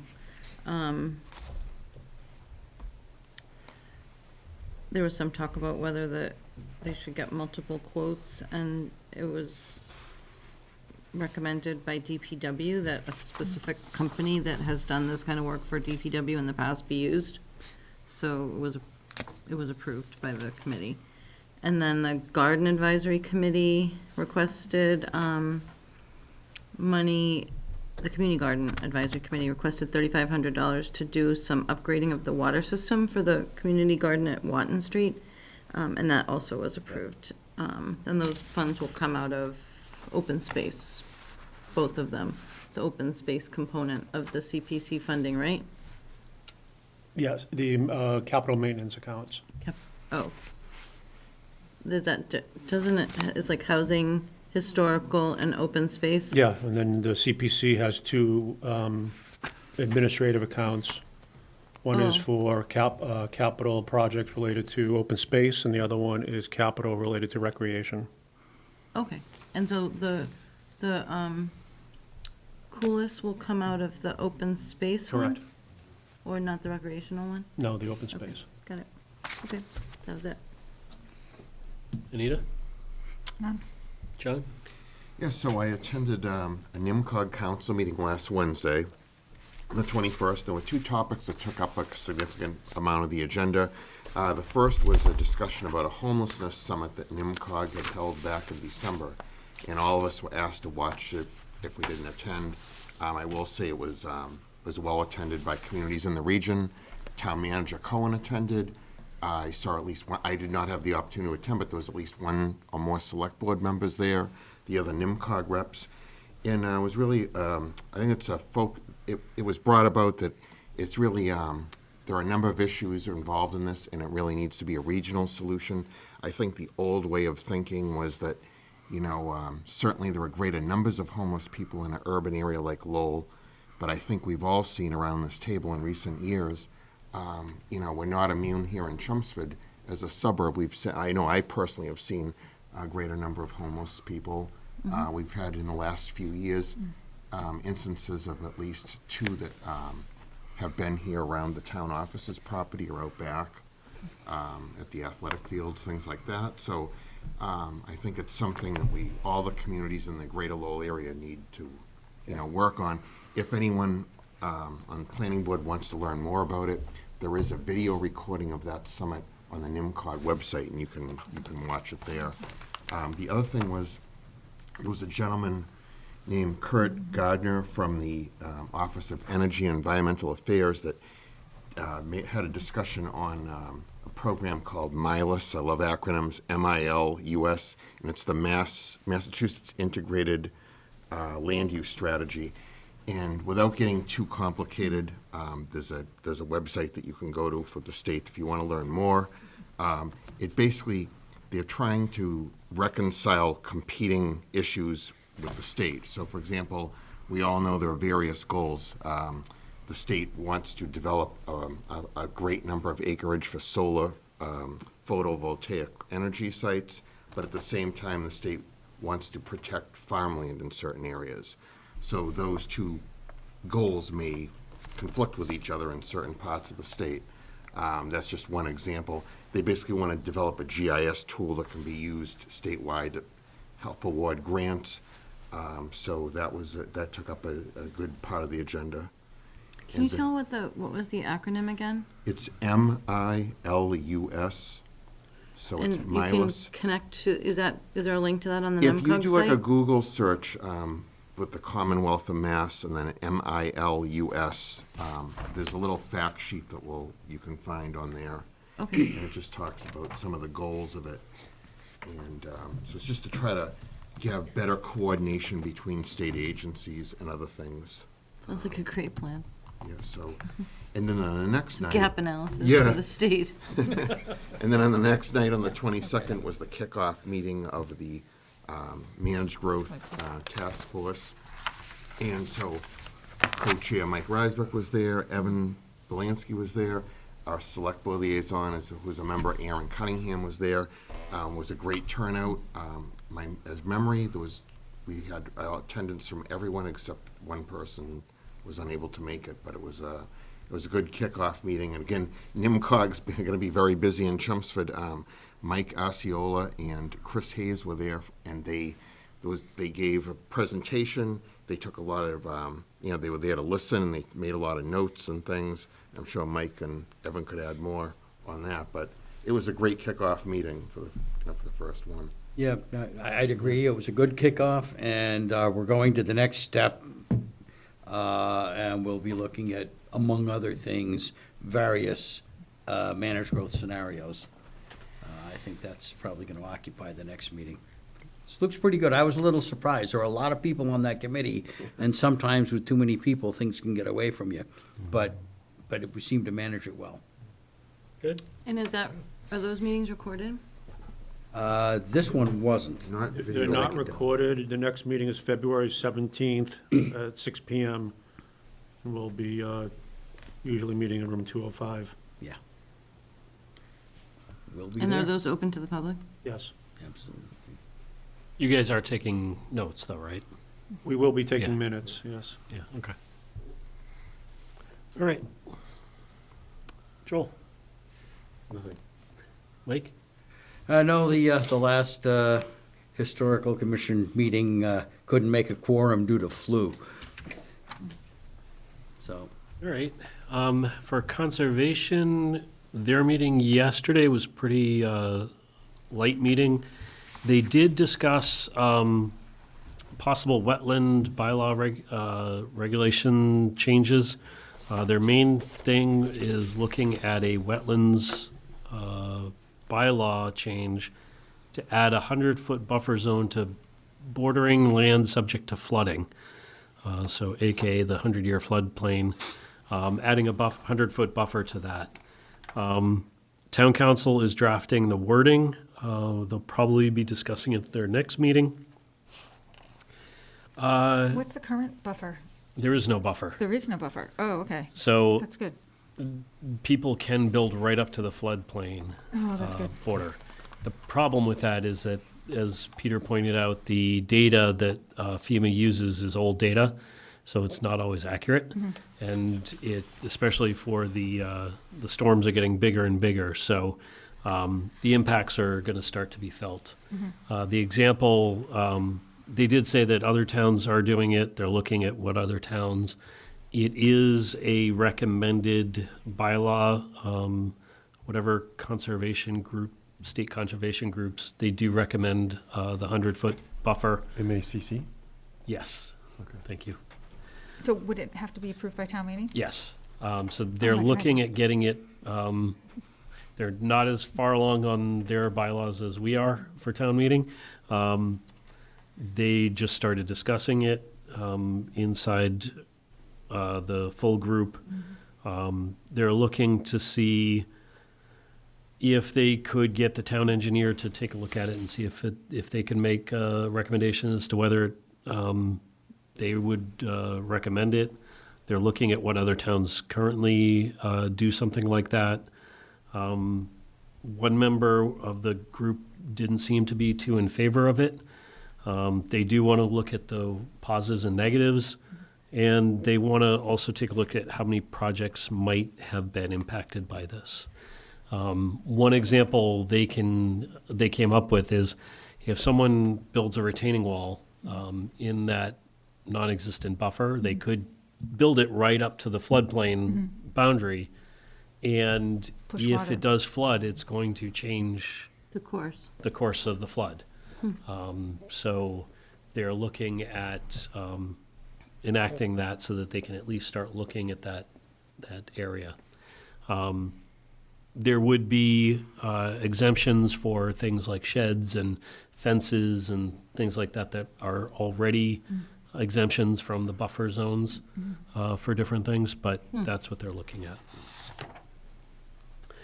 Also, as a review from the River Neck project, I was looking at that again, and what I realized is that one of the things I'd like to start doing for some of these larger projects is, especially when we have traffic mitigation measures, either recommended by the traffic engineers or that we want to put as conditions, having both DPW and the traffic committee review them. So if there's something recommended by the traffic engineers in the traffic study, have them look at it and see if it makes sense for this town. And then before we make a a special condition, really have them review it to see if it's really feasible to implement and see That if makes they sense. recommend it.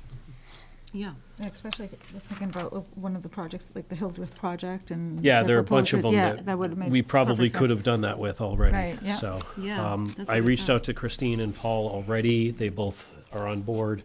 So we will, if we do get those again, I'll make sure to reach out to Christine and she can liaise with the traffic committee. All right. Any other, no more liaison updates. We've already talked to the managed growth strategy. 187 Chelmsford Street, the hotel shelter topic. Do you want to give a quick update on this one? Yeah, start by saying, I think as you know, this has not gone in front of the planning board. To date, it has not been a planning board matter. And moving forward, it likely remains not a planning board matter. There's a lot of kind of nuance and context associated with that, but essentially, the town through the building inspector, when formally requested recently for a zoning determination, issued a zoning determination indicating that it's a state use or an extension of a state use. That shouldn't come as a surprise to anybody. The State Zoning Act exempts the state as well as state extensions of the state, meaning via initiatives or programs. The shelter program normally starts with an RFP or an RFQ that the state issues, and very often community-based nonprofits such as CTI submit a proposal and receive an award. As part of a state award, there's usually a contract signed. And that's exactly what transpired for this location.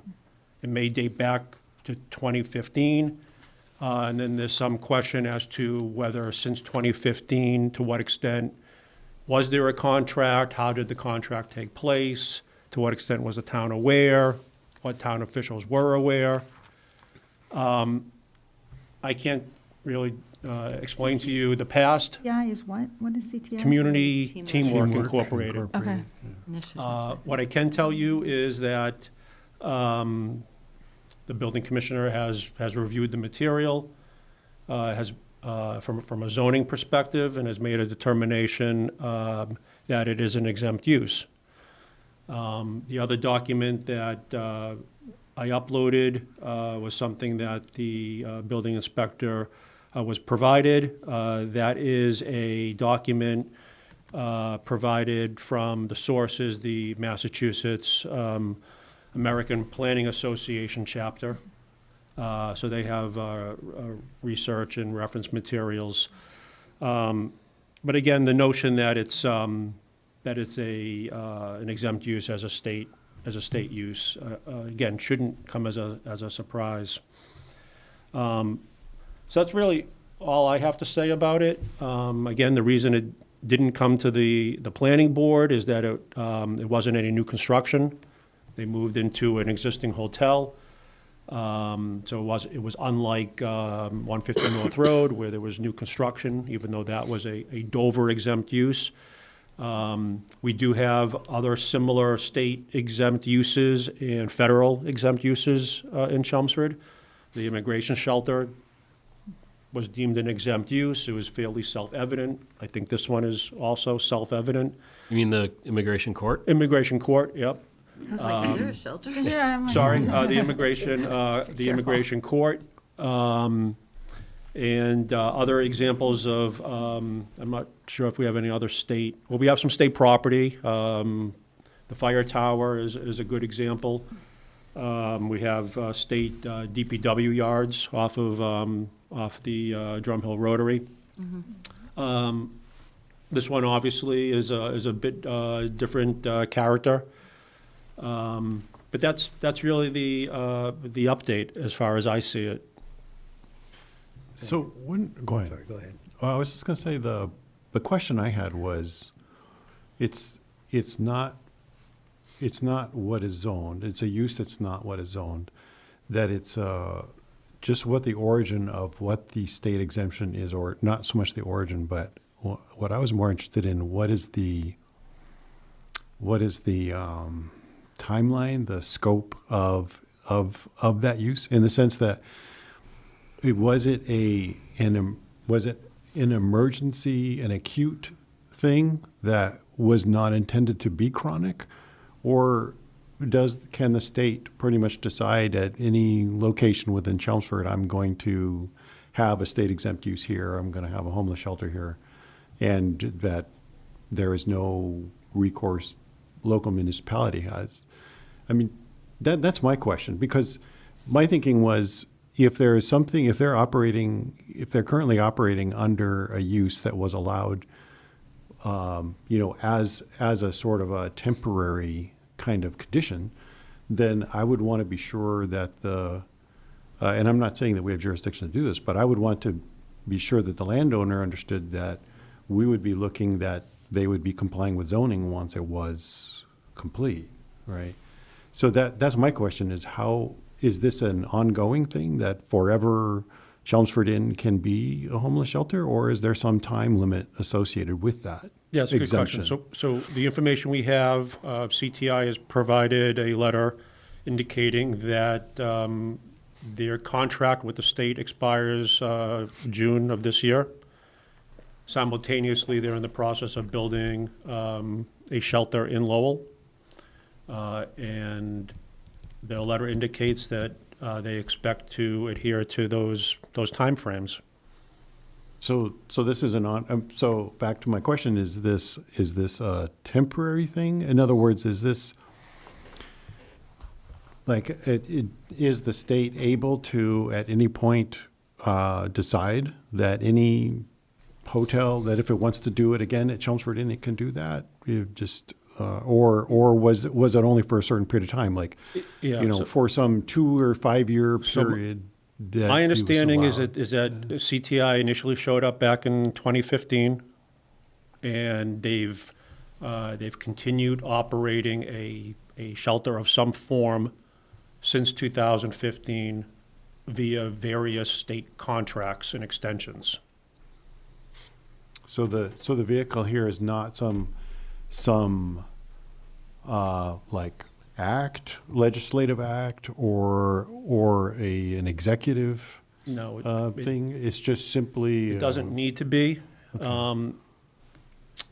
So for any sort of so am I correct that any structure in town, anybody that could submit, the state could submit an RFP for, that somebody like CTI could respond to? Yeah. So the state's RFPs are not geographic specific. Okay. So for shelters, they normally will send out an RFP or an RFQ without specific geographic locations. Okay. So the state did not propose 187. Okay. The local community-based organization did. Okay. Their contract requires that the facility meet certain standards. Right. Then, as you're aware, the Board of Health adopted emergency regulation. My understanding is the reason the Board of Health did that is because they either knew or came to the conclusion that the state wasn't going to do Correct. Inspections for habitability. Correct. That was my understanding too. So the Board of Health stepped in and did that. Which was good on them. Yeah. Some people believe that served as a action of the town facilitating. I think you and I are of the opinion that it served for protection of people who were residing there. But there's, as far as I can tell, I mean, there's nothing preventing the state from, again, if they have a compelling public interest and it's related to homelessness or solar or building certain facilities, and they issue RFPs and private property owners or community-based organizations respond, it's essentially an extension of a state operation, state initiative, state services or programs.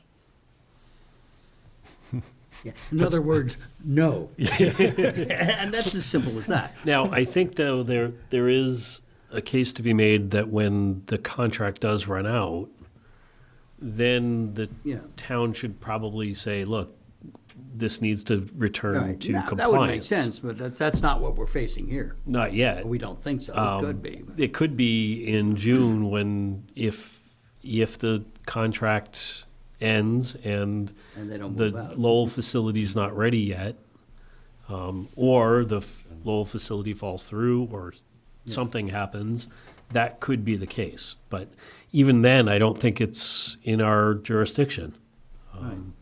It's- Because, I mean, the CTI or whoever it was would still presumably have a contract. Well, not if the contract's up. Well, they have a contract, But if they- but then at that point, you have people under no. If the contract yeah. needs to be extended because They'll the extend it. facility in Lowell is not complete, They'll then extend it. I would expect that, that's the case, I would it'll be expect that. extended.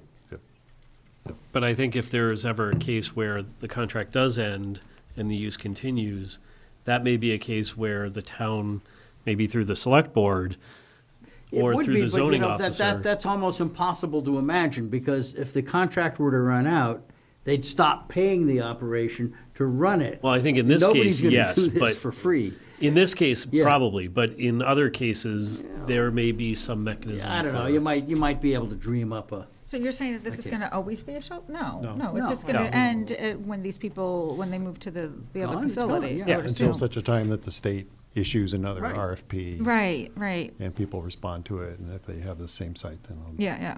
return. So, yeah. But I don't think it's anything We the can do- yeah. planning board can do. no, yeah. Particularly with this Yeah, so plan I think, that they'll be I out think of the there reason soon. it ended up here is at a Board of Health meeting months ago, council stated to a interested party that it was a land use and zoning matter. So that normally a resident hears that, they think planning board. In between that Board of Health meeting and tonight, the resident engaged, via email with the building commissioner and the town manager, received this information, and then eventually received a formal zoning letter of determination, of which any aggrieved party can appeal to the zoning board. So it's not a traditional planning board matter. Yeah. Is there any way we can be notified? I mean, because this is essentially a change of use on an existing property, and it would be good to be aware that this is covered under some state, use or something like that. Yeah, I mean, I don't State see permission. moving forward, I don't see a problem with notifying the board. Ideally, there would be, notification from, Well, that's what I was gonna say. Does Chelmsford get notified at all? Like when this happens? Yeah, so I It don't doesn't have- sound like the municipality is necessarily even considered or notified. I don't have the answer to that. I know that the interested party has repeatedly asked that question. My sense is that the town had to have known, because the Board of Health adopted emergency regulation. That's true. And I'll also assume that as part of that, there was likely a discussion with the manager and police and fire. So I think there was general awareness. Okay.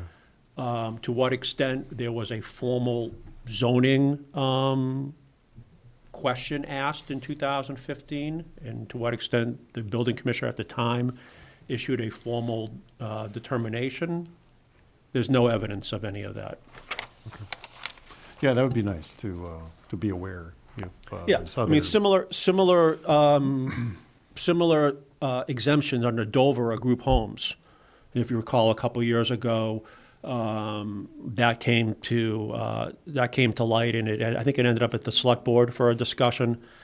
So it's an example where group homes come into neighborhoods. There's no formal notification. They're exempt from zoning. And sometimes the town is made aware, and other times we kind of find out after the fact through a building permit application. So it depends on the scope and scale and type of exemption where the town, may or may not receive formal notification. Yeah, I mean, certainly in a case where they're building something, that's easy to Yes. see. But if they're going into an existing structure, then there is no trigger, for us to find the zoning wise for us to find out. Correct. There's usually provisions in the contract that speak to building and fire and health codes. Right, right, okay, yeah. Yeah, it would be just nice to know when things like that are happening. Anything else on this topic? All right, we'll move on to meeting minutes. Has everyone looked it over? Yes. I would give you a motion to approve the meeting minutes of 1/14/2026. And everyone can vote on this since everyone was present. Second. Motion by Mike, second by Anita, all in favor? Aye. Unanimous. And I will take, next meeting is February 11th. Evan, what do we have? We have a new public hearing for definitive subdivision for 191, 195 Riverneck Road. I'll email that package out to you tomorrow so you can begin reviewing it. It's gone out to departmental comment. That, as you likely recall, is primarily to serve for freezing the zoning. However, in this case, it's probably worth asking the applicant during the hearing, to what extent, if any, would this be if approved, would this be a viable option to advance development?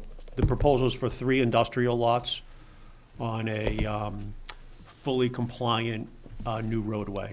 So there's no waivers being requested. Now, there was a preliminary subdivision for this property when it was part of 191-201. So what happened with So it was, that? I think, if I recall, the board approved it Yes. primarily without any major involvement, primarily because the board knew that the preliminary plan in and of itself didn't serve any purpose and that it'd have to be followed up by the definitive subdivision. Right. And so- at that was it? time, the attorney did indicate it was pretty much Yeah, just to freeze the zoning. Yeah, no, So, I so, agree. so the So was there ever a definitive? No, this is it. This is it. This is it. So as I said, the primary purpose is likely to freeze zoning. However, if approved, there's nothing preventing them from building the roadway and creating 3 Right, industrial. okay. So this is a definitive, this is not a preliminary? No, this is a definitive, Okay, okay. fully engineered, stormwater, Okay, grading, So utilities, it's a real thing. roadway profile. okay. Yep, so that opens February 11th. That's the only new public hearing. And if I remember correctly, that this is the subdivision for just those 2 Riverneck properties. Includes the single family Yeah, and the 5-acre industrial. yeah, okay. Yeah. Yep. Okay. So it's a proposal for 3 industrial lots. All right, so I will take a motion to adjourn. I move we adjourn. All in favor? Aye. Good night, everyone. Thank you.